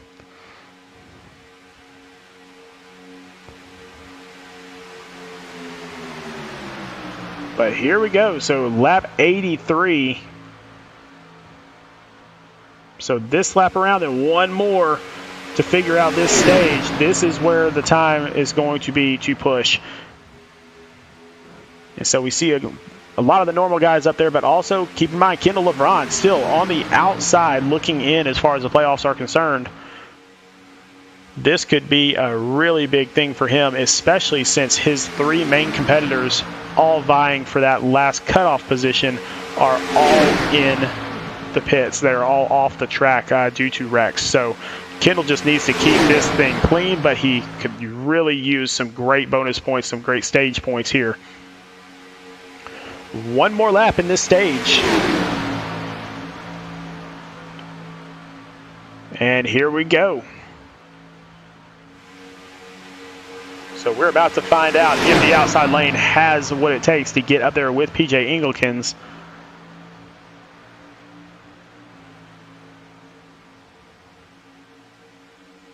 And Justin Boyles goes out to the outside, so making it 3 wide out there on the outside. We're going to see something happen here. He's going to get pushed by Richard Springer. Not sure he's going to get enough of a push, though. Oh, man, we got Timothy Latham spinning.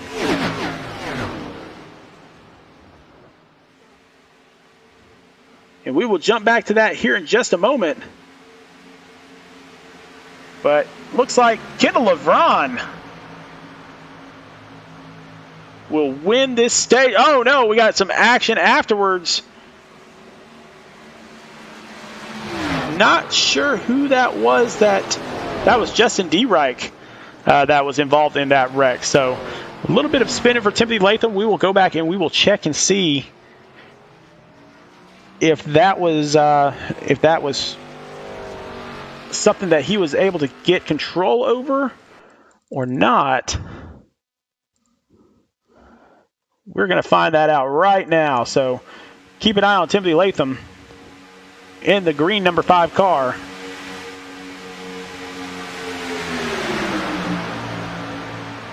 And so, yep, Zach York just gets him turned.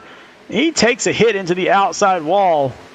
Comes back down. He is definitely going to have some damage there. So, once again, people so tight here in this race that those types of things happen. But that is going to hurt Timothy Latham in the points especially. But back up front, Kendall LeBron with a great stage win, desperately needed those points. And so we will allow everybody to get their pit stops in, and then we will try to get a hold of Kendall LeBron and see if we can't chat with him a little bit. I'm trying to find him in. Oh, there he is. Okay, so we will let them get pitted up and then talk to him because, again, the big thing here is points. And so let's go back really quickly. Check out our current playoff picture. This is before the race began tonight. You can see Kendall LeBron only 5 points out of the cut. So you have Greg Edney, who is currently back in the 11th position, a lap down. Then you have, he's the cut line. Then Dakota Jorgensen, who is up there in the lead pack. So that's fine. Benjamin D out of the race right now. So that's going to damage his chances as well. But Philip Lloyd, Ted Pulling, Mark Kuda, all out of the race. And so Kendall LeBron is in the perfect position that he needs to be in, especially with that stage win. That is 10 bonus points for him. And he really does need those to get up there inside that cut before we go to the Roval, where all driver skills are challenged. So let's jump back out on the track. You can see Kendall LeBron getting into the pits. And now this final stage. So, of course, it ends at lap 130. So we are talking 46 laps. So not a bad stage. A little bit longer than the first two. And it looks like Greg Klein actually beats Kendall LeBron off of pit road. So Greg Klein will actually lead this race as we come around. But right now, let's see if we can't get Kendall LeBron once he gets back out there on the track. And we will have a quick chat with him.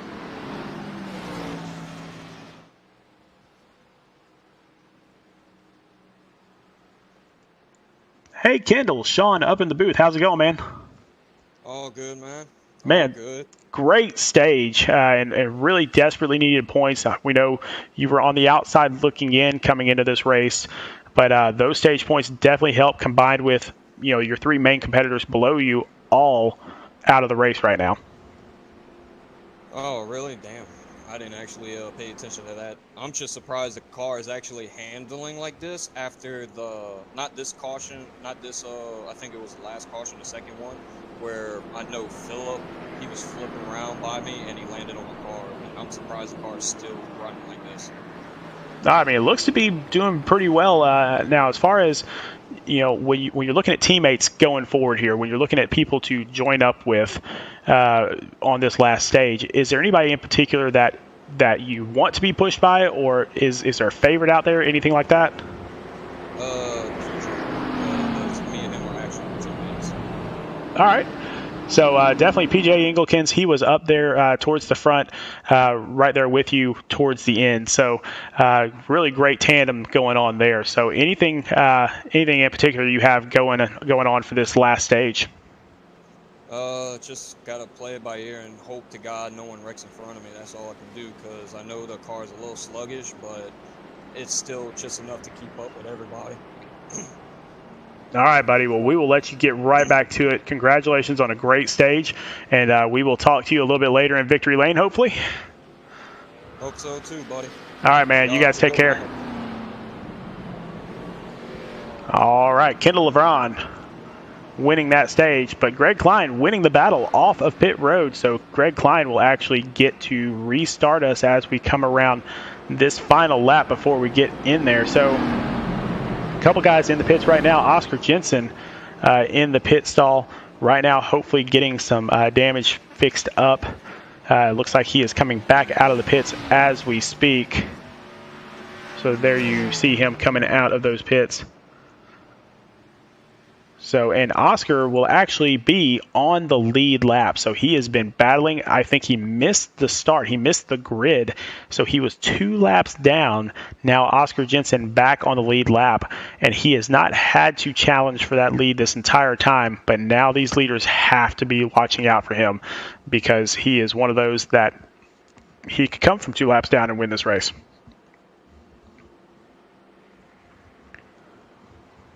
So just to kind of get us restarted here. So Greg Klein up in the front position. Kendall LeBron first on the outside. Zach York behind Greg Klein there on the bottom. Dakota Jorgensen up in 4th. Richard Springer in 5th. Justin Boyles in 6th. Then PJ Engelkens, who Kendall just talked about, in 7th. Justin D. Reich is going to start us in 8th. So pace car will dive off as we're coming around turns 3 and 4. And again, we will start the long, slow drive around the front stretch.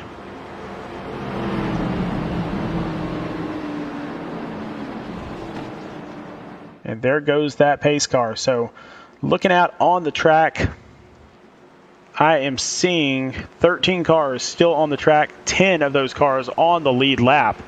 I think we're about to have a fantastic finish to this race. Cannot wait to see what happens with this. Greg Klein has the restart. And so he is just waiting till he gets a little bit closer. And there he goes. Green flag. Greg Klein brings us to the start-finish line. On the outside, Kendall LeBron. Got Dakota Jorgensen going to Kendall's inside. 3 wide going into this first turn. Now they've doubled it back up.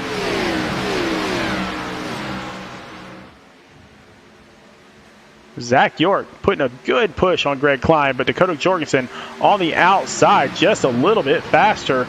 Zach York decides to change his mind, switch allegiances, goes out to the outside to push Dakota Jorgensen. And now he is going to go up. I thought he was going to go up a little bit even further to the outside, but he decides to tuck down right beneath Dakota, or right behind Dakota. So now it looks like we've got about 7 cars that have kind of gotten away from the pack a little bit. Oscar Jensen, and that's Chad Gunningsman. So them trying to catch up. So that 3-car pack, a lot of damage there. But Oscar Jensen trying to get back up to that lead pack to try to do something with it. Tiffany Latham, Justin D. Reich, and Greg Edney back there a little bit further. So these guys have got to get kind of bunched back up if they want to have a shot at this thing. But they still have about 40 laps to do it. So plenty of time out there, and also plenty of racing. This is Talladega. You never know when the next big one will be. Dakota Jorgensen leads us around. Zach York pushing him.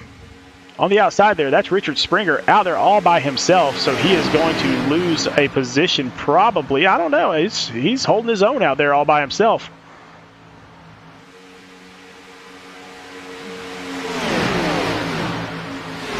So Justin Boyles, right now our points leader because of his win last week. He is down there on the bottom line, 4th in line on the bottom. So he is looking to go back-to-back. Dakota Jorgensen flies up to the top of the track. Again, not really sure what went on there. Not really sure why he would give up the lead so quickly. But Zach York takes the lead, being pushed by Greg Klein. And Dakota will fall all the way back to 4th position. So I'm not really sure what that was about, honestly. And if it takes him to victory lane that way, then we'll ask him. But he just really gave up that lead.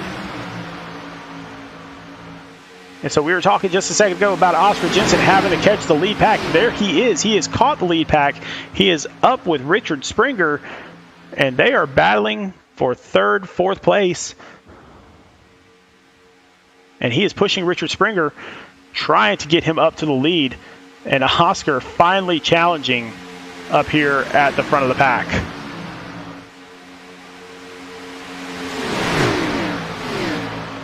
Back a little bit further on the track, about 9 seconds further back. You got Timothy Latham, Justin D. Wright, Greg Edney back here. And all three of them likely have some type of damage, so they're just trying to hold on for dear life right now. But they are falling back very quickly. They're losing, almost 2 seconds a lap is what it's seeming like to me here. So definitely need some help on that. Not sure it's going to work out for them tonight.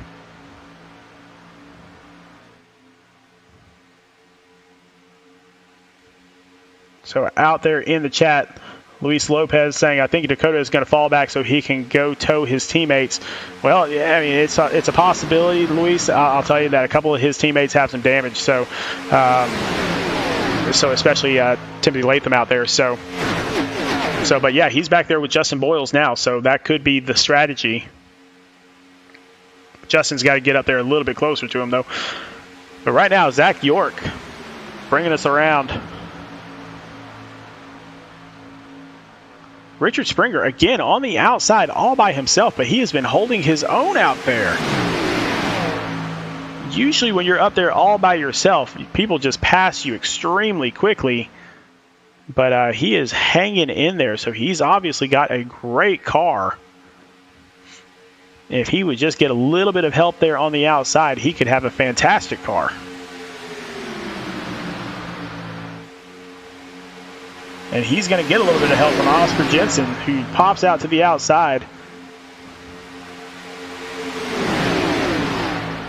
And let's see if they can get this outside to work even better. So out in the chat, Matthew York, Zachary, you're the man.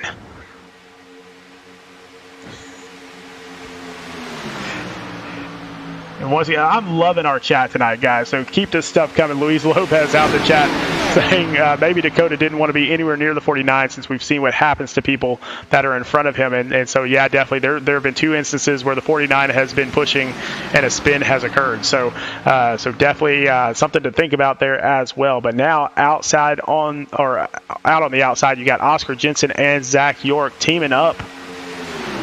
Richard Springer made that line work all by himself for the most part, and now he is in the lead. But Zach York, Oscar Jensen on the outside doing everything they can to make that change, and they will. So Zach York will get out just barely in front of Richard Springer here. And possibly the freshest car on the track, Oscar Jensen, because he's really just trying to get around, just trying to get a couple laps back. He finally got those back, and so now, and of course he blinks out the second I talk to him, the second I talk about him. But now he has a shot here to really make a splash after missing the grid.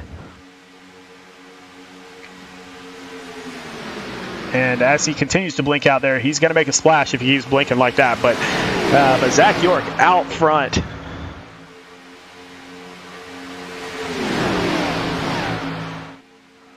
And so we talked a little bit earlier with Brandon Browning, who had to step away. And so we apologize for that. Hopefully everything is okay there. He had to step away from the broadcast for a few minutes. And hopefully we will get him back shortly. But his pick was Dakota Jorgensen. Dakota is up there in 5th position. I picked Zach York. He is up in 1st right now. So when Brandon gets back, everybody please let him know that Sean, for the time being, is correct. Doesn't happen very often. You can ask my wife. But right now, Zach York leading us around with the help of Oscar Jensen. Oscar just looking and waiting for his opportunity to possibly get up there in the lead, which would be just absolutely amazing after the start that he had.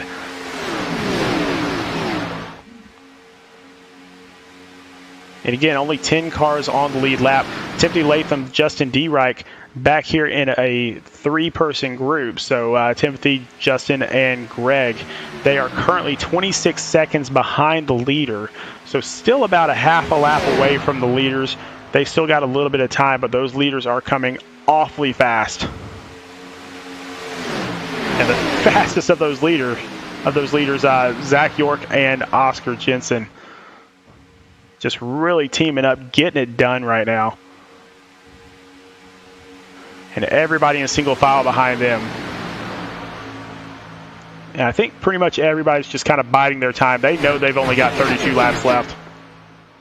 And they know that the only way that they're going to have a chance to win this race is to stay clean for these 32 laps.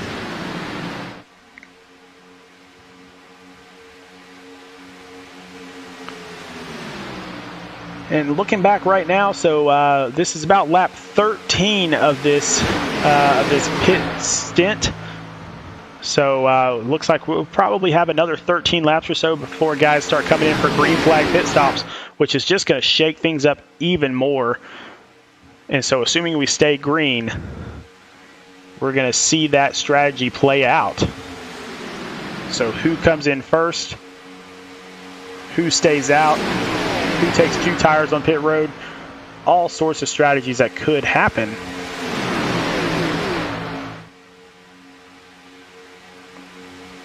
As we said before, about 25 to 29 laps is about all you can go on the fuel here. And so just kind of doing the math, I mean, if you want to push it, then lap 105, yeah, I mean, you can technically come in here in the next couple laps and really push a fuel strategy if you really wanted to gamble like that. But we're looking at about another 5 to 6 laps before they can definitely make it on fuel. But I would suspect we'll see them probably in about 13 or 14 more laps. Maybe not even that many, honestly, because that doesn't give them enough time to get back up front. So yeah, we'll see what happens here shortly, but definitely one more pit stop that needs to be done.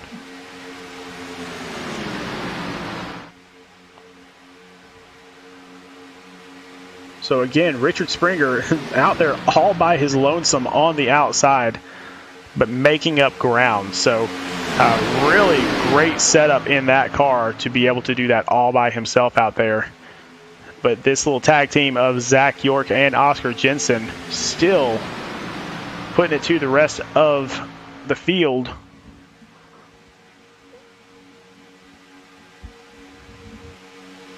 And looking back a little ways, so it looks like Justin Boyles, again, our winner last week, he is back there in 6th position in that number 8 red Bud car. So following Dakota Jorgensen and then getting pushed by Kendall LeBron.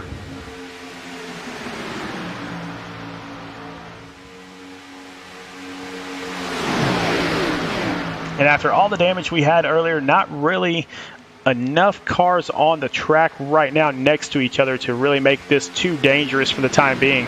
But I suspect that after the pit stops that everything will start to kind of force its own hand.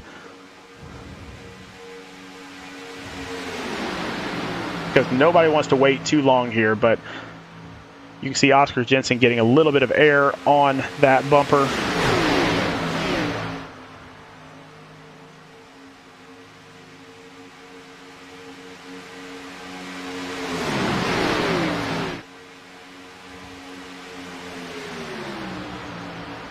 And so Greg Klein up there in 3rd position as well. So sticking up there with the leaders. PJ Engelkens, Richard Springer, Justin D. Reich. So all 4 of those guys, none of them are in the playoffs currently, but all 4 of them up here with the lead pack.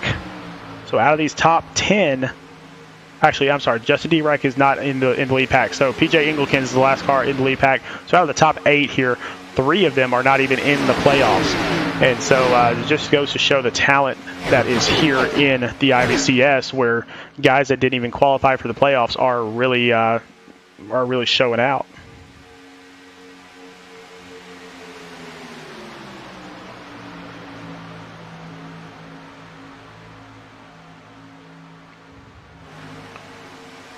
So really not a ton of action out there on the track right now. I will tell you that Chad Gunningsman has kind of fallen back a little ways with Jordan Sailors. They have lost the draft on the lead pack.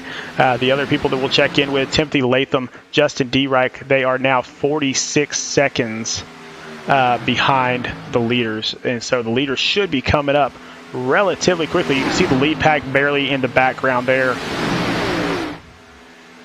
So that lead pack is coming very, very fast.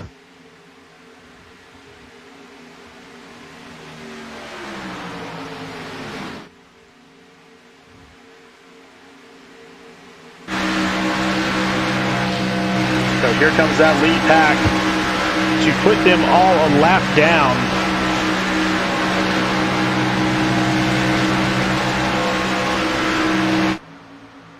So they just get up and get out of the way. As Zach York, Oscar Jensen still lead us around this track.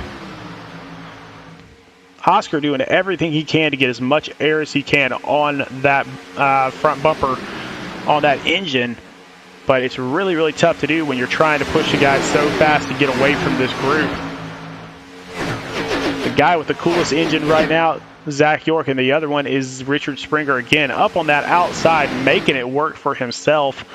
Nobody seems to want to get out there and play ball with him for some reason. 25 laps to go now, so now you've got to start thinking, when is the time to come in for the pits? When is it time to make this last pit stop, assuming that everything stays green? Do you come in first, or do you wait and see if maybe another accident happens?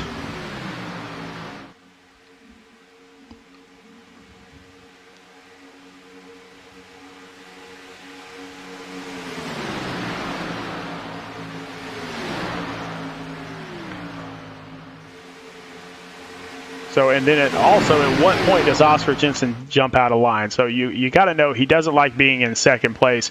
He wants that win. But at what point does he jump out? I know it's way too early to think about that right now. Still another 22 laps or so to even consider that. But if he's doing any damage to his engine also, because he is drafting so tightly to Zach York, he's got to keep that in mind also. Hopefully not damaging that engine at all. So only 8 cars now on the lead lap here at Talladega in the Slingshot 350 presented by Speed Racing Network. For those 18 viewers out there, if you haven't already, hit that like button.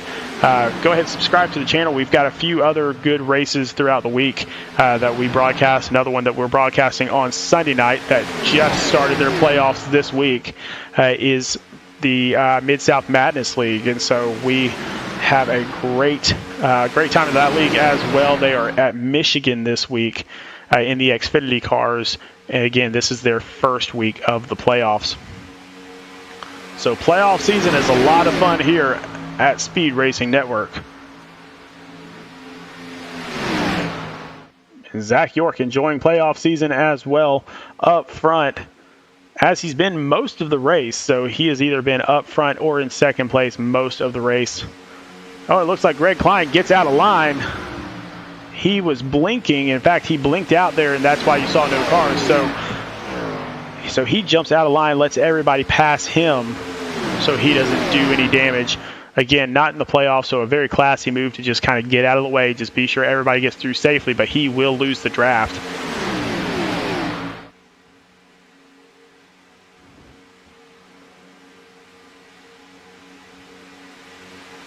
And so now 7 cars in the lead pack. Greg Klein dropping off that lead pack, and since he is all by himself there, it is going to be tough for him to maintain just about anything. So he is just hoping for something to happen. You never hope for a wreck, but he is hoping for something to happen to bunch this field back up.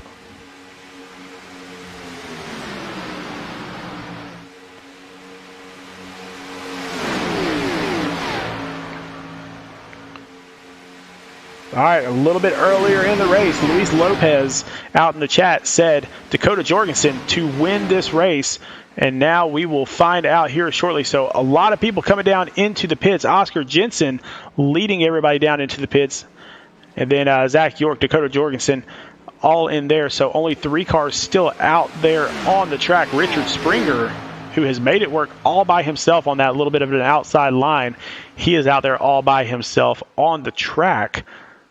Kendall LeVron, PJ Engelken's out there as well. But Richard Springer leading this race. And all those cars that came down at the same time likely going to have an advantage as they come out of the pits because they are all stacked up together. They're going to get some good draft as they're coming through. So these guys might want to pit very quickly just so they can kind of team up and have a shot at this thing. And it looks like they will, all three of them. So Richard Springer, Kendall LeBron, PJ Engelkens all coming down pit road. And as they do so, when we come back around, Oscar Jensen will take the lead. And he's being followed right now by Dakota Jorgensen and Justin Boyles.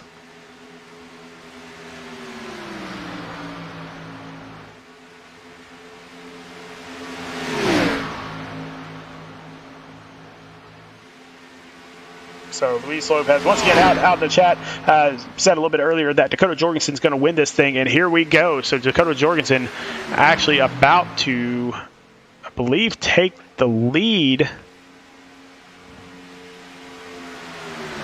as he's coming around. You see those cars out there. Those cars are ahead of Dakota, but they are not up to speed yet. So Dakota has a shot here to take this lead. Kendall LeBron, the only car out there that is ahead of him. So Kendall LeBron technically in the lead right now, but he has no drafting partners. And here comes Dakota, Justin, and Oscar very quickly to take that position away. So Dakota Jorgensen up in the lead in the Slingshot 350 here at Talladega, getting pushed by last week's winner, Justin Boyles. And then Oscar Jensen hanging on tight. And they're going to open up at least probably 2 seconds here once everything is said and done on Kendall LeBron, PJ Engelkens, and Richard Springer.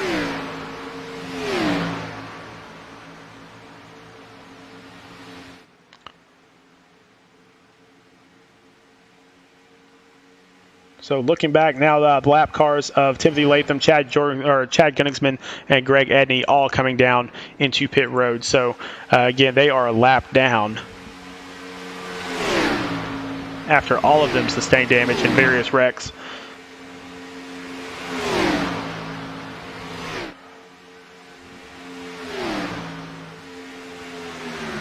All right, so here it comes. So 18 laps to go this time around. And now this entire group has gotten spread out. So Dakota Jorgensen, Justin Boyles, Oscar Jensen right now have to settle it between themselves. And if they can get a little bit closer together, then they can hold off these next three of PJ Engelkens, Richard Springer, Kendall LeBron. But right now they're kind of spread out a little bit, especially Oscar. Oscar's almost losing that draft.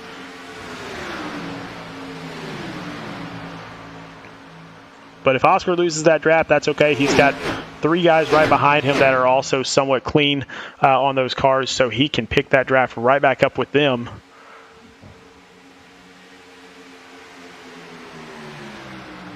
But right now, Dakota Jorgensen, Justin Boyles teaming up, getting it done for Flashpoint Racing.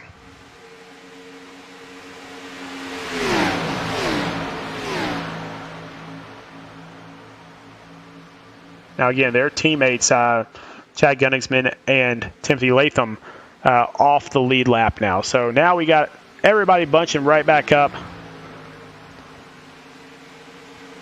Looks like we'll have a 4-car group and possibly a 5 and possibly a 6 here really shortly.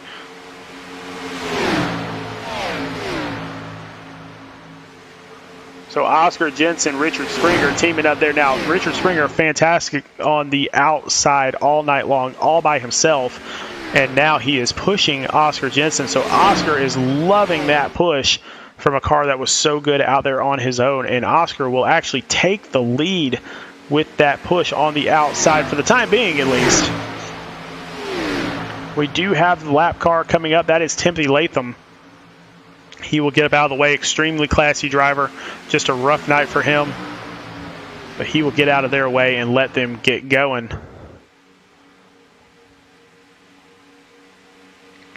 And so a couple of pairs up here just a matter of where they go and how fast they get there.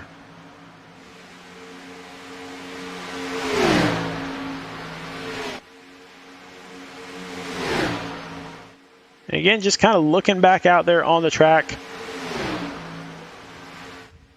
We are still at 8 on the lead lap. Zach York, Greg Klein, they are teamed up, but they are about 10 seconds behind the leaders right now. So they are needing something to happen to allow them to get right back in this race. Because up front, Oscar Jensen now taking the lead, diving down to the inside, leaving Richard Springer up there by himself once again. But getting a push from Dakota Jorgensen.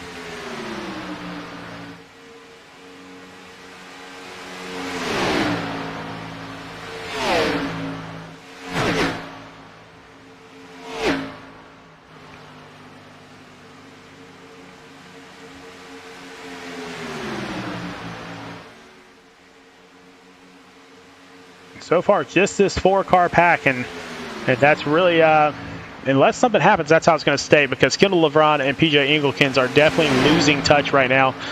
They are dropping quickly, 2.9, now 3, now 3.1, so they are losing time extremely quickly to these 4 drivers. So it looks like it's going to be a 4-car race here if we stay green. And all 4 of these guys, I think, are okay with that. Richard Springer not in the playoffs. These other 3 definitely fighting for those playoff positions and wanting that automatic entry into the round of 8.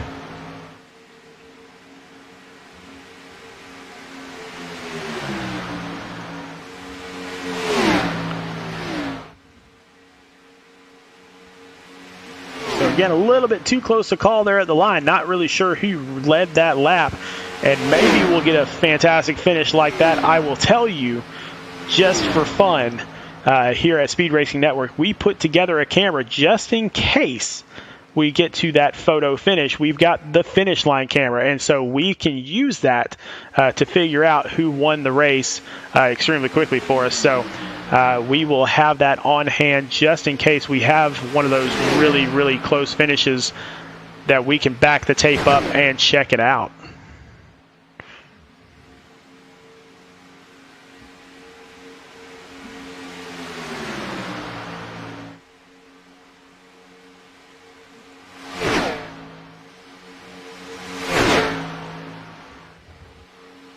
So you can see how fast these cars are going as you check out our mole hole cams.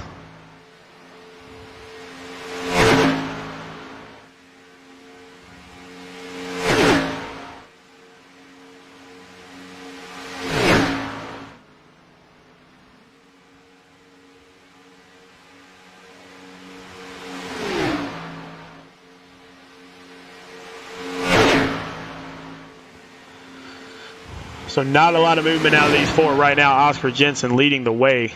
Dakota Jorgensen right behind him. Oh, and now we got some movement. So Dakota Jorgensen pops out to the outside.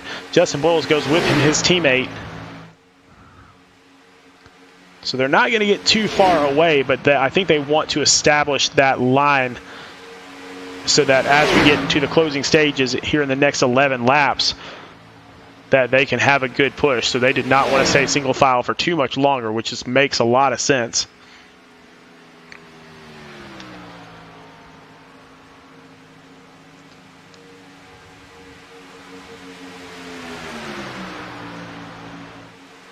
So just looking back, yeah, PJ Engelkins, Kendall LeBron back here in 5th and 6th place. They are now almost 7 seconds behind. And then you have Zach York, Greg Klein. They are about 14 seconds behind. So it will come down to these last 4 drivers as long as we stay green. Richard Springer, again, out on the outside. Now he's in the middle. And he will drop down in front of Oscar Jensen and start to get a little bit of a push.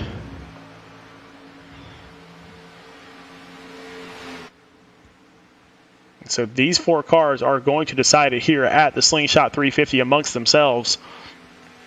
Again, provided we stay green.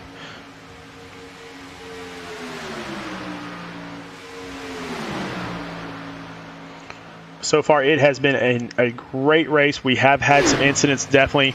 Those incidents have caused a bunch of drivers out of the race completely, and then another bunch of drivers to be damaged out there on the track. Actually 5 cars behind the wall right now out of the 18 that started. So down to 13 cars on the track, and of those 13, only 8 are on the lead lap, and of those 8, only 4 of them are in the lead pack. And so Short Sailor is going another lap down.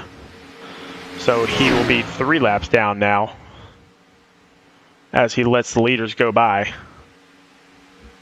Richard Springer leading us with 9 laps to go.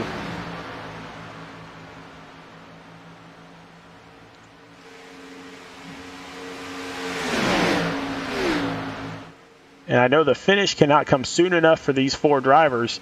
They are just chomping at the bit, ready to go to war in that last lap.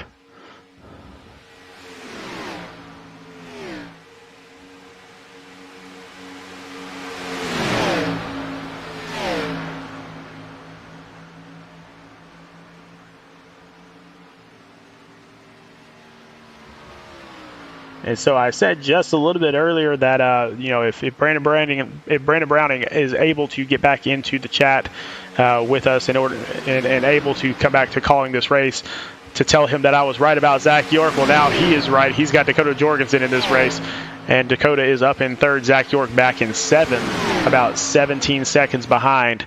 And so it looks like Brandon's going to beat me yet again. Kind of a common occurrence here at Speed Racing Network.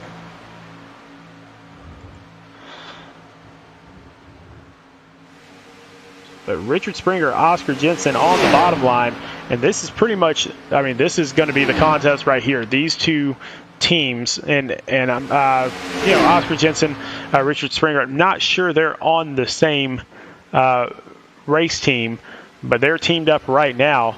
But Dakota Jorgensen and Justin Boyles are not going to get away from each other because they are teammates out there on the track. They definitely trust each other, work with each other all the time. And so it looks like it's going to be these 2 pairs of tandems to decide the whole thing. Timothy Latham, another member of Flashpoint Racing, getting that little bit of extra. Oh no, Dakota Jorgensen spinning down on the inside, did not hit the wall, which is great. Richard Springer also spinning. No yellow flag. Not sure why there was no yellow flag there, but now it is down to Justin Boyles and Oscar Jensen. These 2 now have an 11-second lead on anybody else. Now, here's the interesting part. You have Timothy Latham, who is Justin Boyles' teammates, just behind Justin Boyles.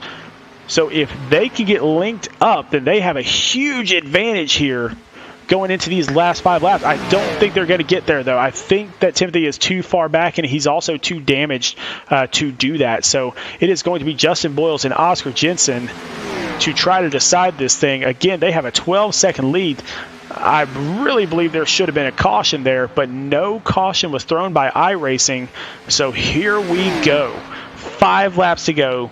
2 cars. Nobody else can basically catch them unless there is a caution. Unbelievable. 2 of our 4-person lead pack get spun.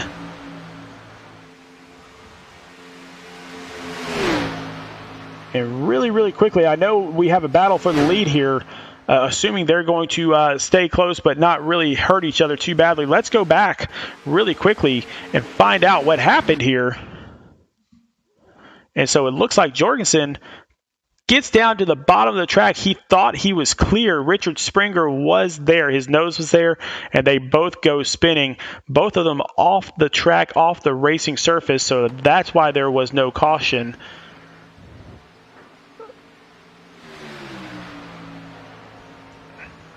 But that takes Dakota Jorgensen's chances of winning this race completely away.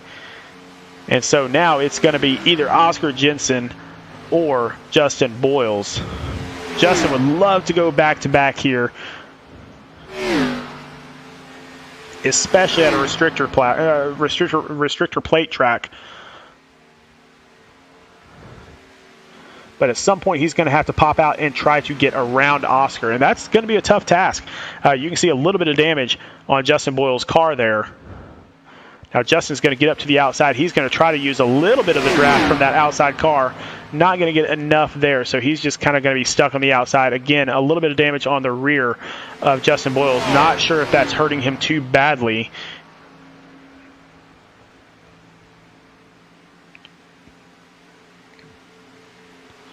So Justin Boyles actually takes the lead on paper, and then Oscar takes it right back.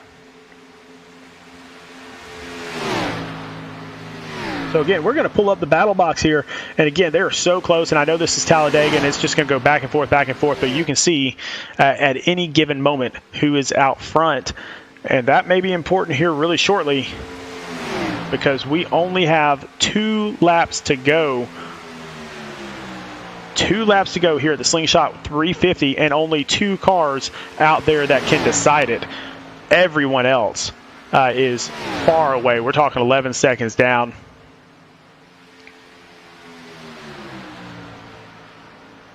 And you can see that Boyles just kind of stalking his prey here. So, and this might be the best position for Boyles. Oh, and Boyles takes it down to the inside. Looked like Oscar tried to block him. But Boyles goes to the inside, takes the lead. And here we go. White flag at the Slingshot 350 at Talladega as they come around. Oscar Jensen out in front. Justin Boyles is going to have to do some magic here. Going around turns 1 and 2. Still Oscar Jensen by 1/10 of a second. That means absolutely nothing here. John Ward out in the chat says the 8 car needs to let a gap form and then use the draft to nose him at the end. Not sure that's not going to happen. And here goes Justin Boyles to the inside. And as they're coming around turns 3 and 4, is that going to be enough to hold off Oscar Jensen? Oscar dives to the inside. And they're going to come around, and it is going to be Oscar Jensen will take the win here at the Slingshot 350 after missing the grid, being 2 laps down. He comes back and wins the race over Justin Boyles. Fantastic race the last 10 laps or so from these two. Unfortunate circumstances for Dakota Jorgensen and Richard Springer getting into each other there towards the end. We will pull up the standings here, the race results here very shortly as everybody comes around and finishes up the race. But what a great race all night long.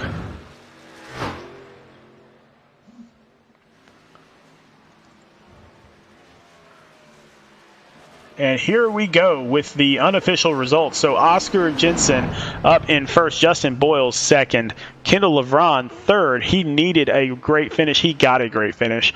PJ Engelkens in fourth, Zach York in fifth, Richard Springer in sixth, Greg Klein seventh. Dakota Jorgensen finishes in eighth after an unfortunate incident there as he was battling for the lead. Chad Gunnigsman in ninth, a couple laps down.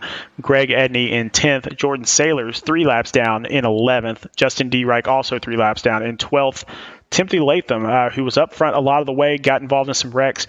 6 laps down, he ended up in 13th. Jason Tripp, a long way off. He had a major wreck there. 56 laps down, he's in 14th. Philip Lloyd, 15th. Ted Pullen, 16th. Benjamin D, 17th. Mark Kuda in 18th.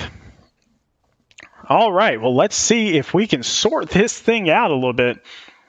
And let's see if we can get a hold of a couple of these drivers and talk to them and find out what their thoughts are. Let's start off with Kendall LeVron. He was our third place finisher and really needed a good finish tonight.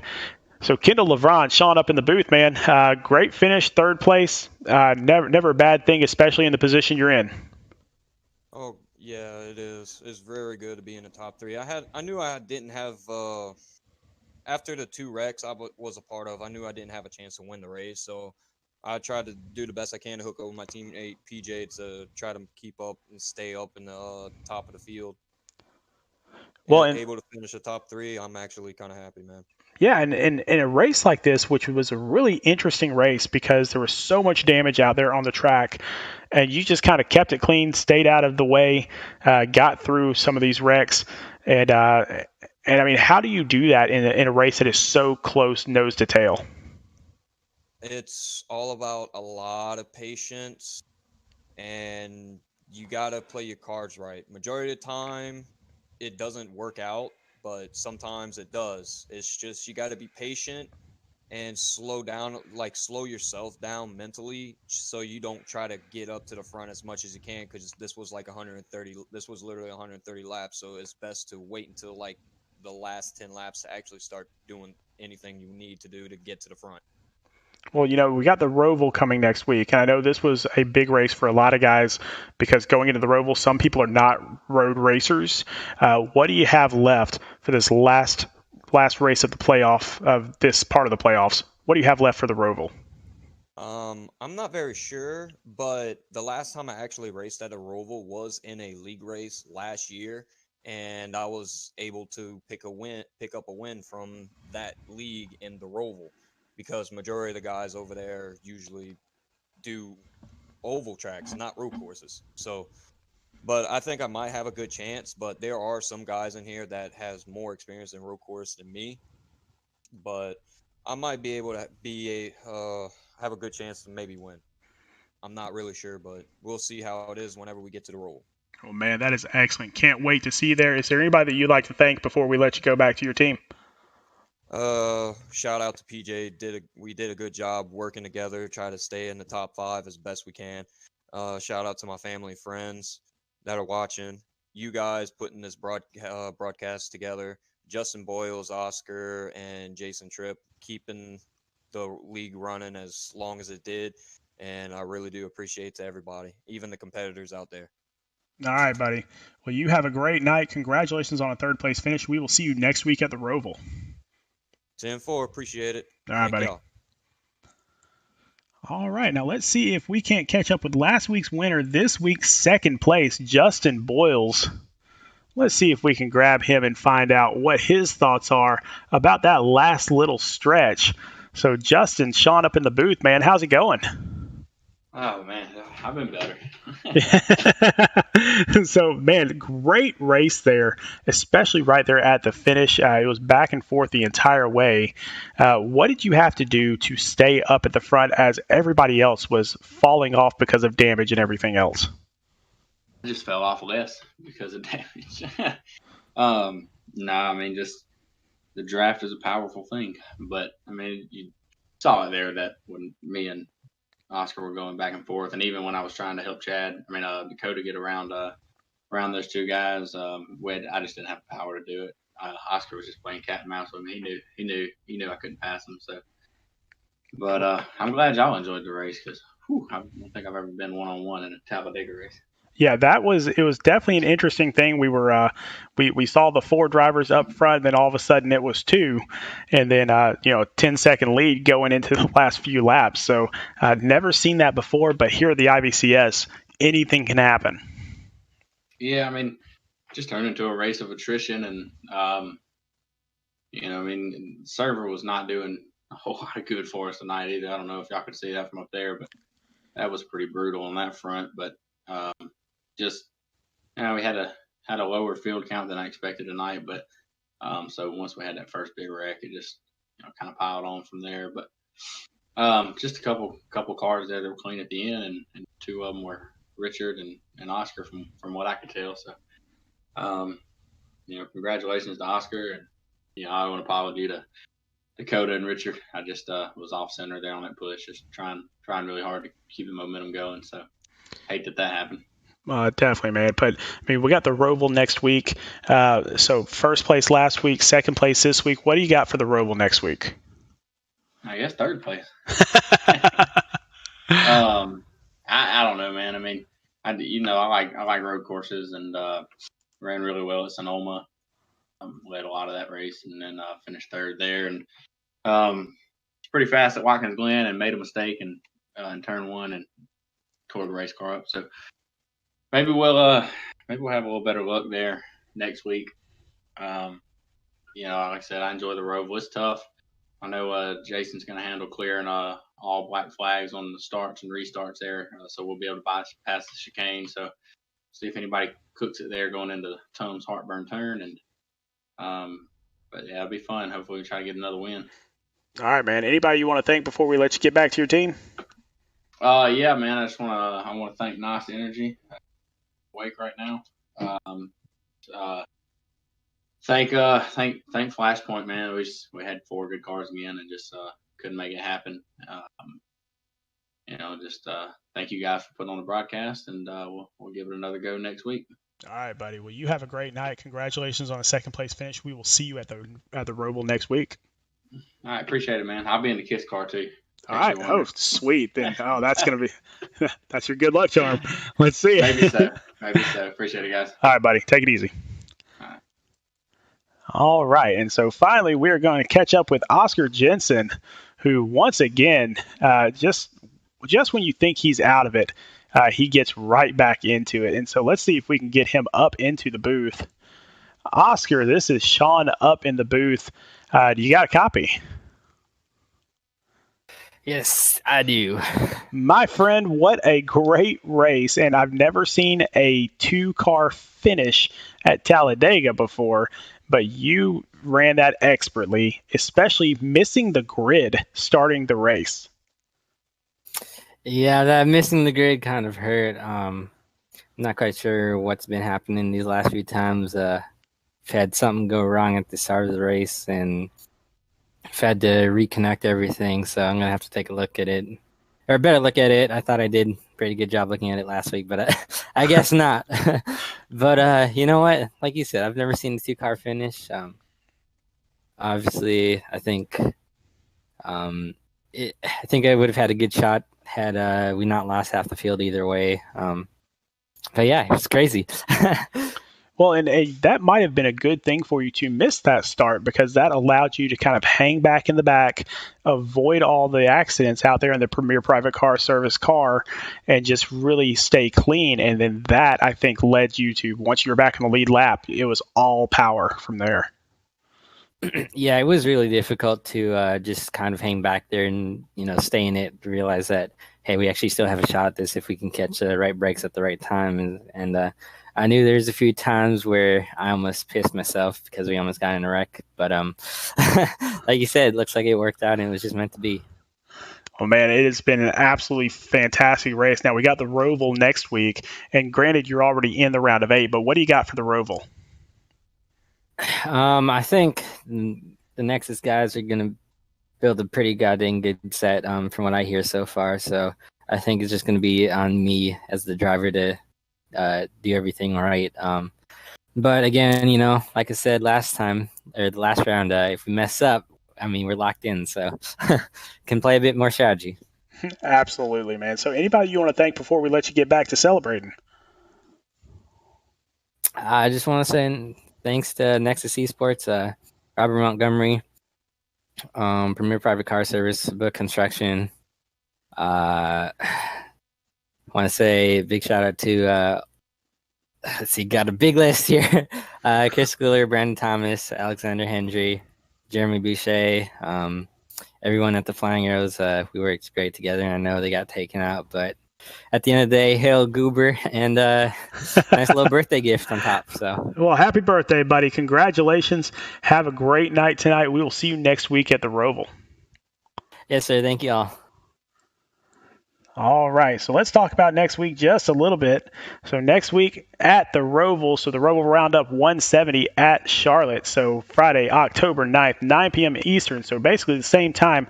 Come on back, everybody. Come watch this next show. I'm telling you, the Roval is a lot of fun to watch, especially, and it's a lot of fun to broadcast because there are very few cautions, only corner cautions there. And so really anything could happen, and that is going to be a cutoff race as well. So that cutoff position is going to be determined next week at the Roval. Really a fun time. So definitely come out, join us here at Speed Racing Network for that race and any other races. And once again, if you haven't already, smash that like button, smash the subscribe button. We will do everything we can to bring you some great races every single week. Everybody, please have a fantastic night. We will see you next week at the Roval Roundup 170 at the Charlotte Roval. Good night, everybody.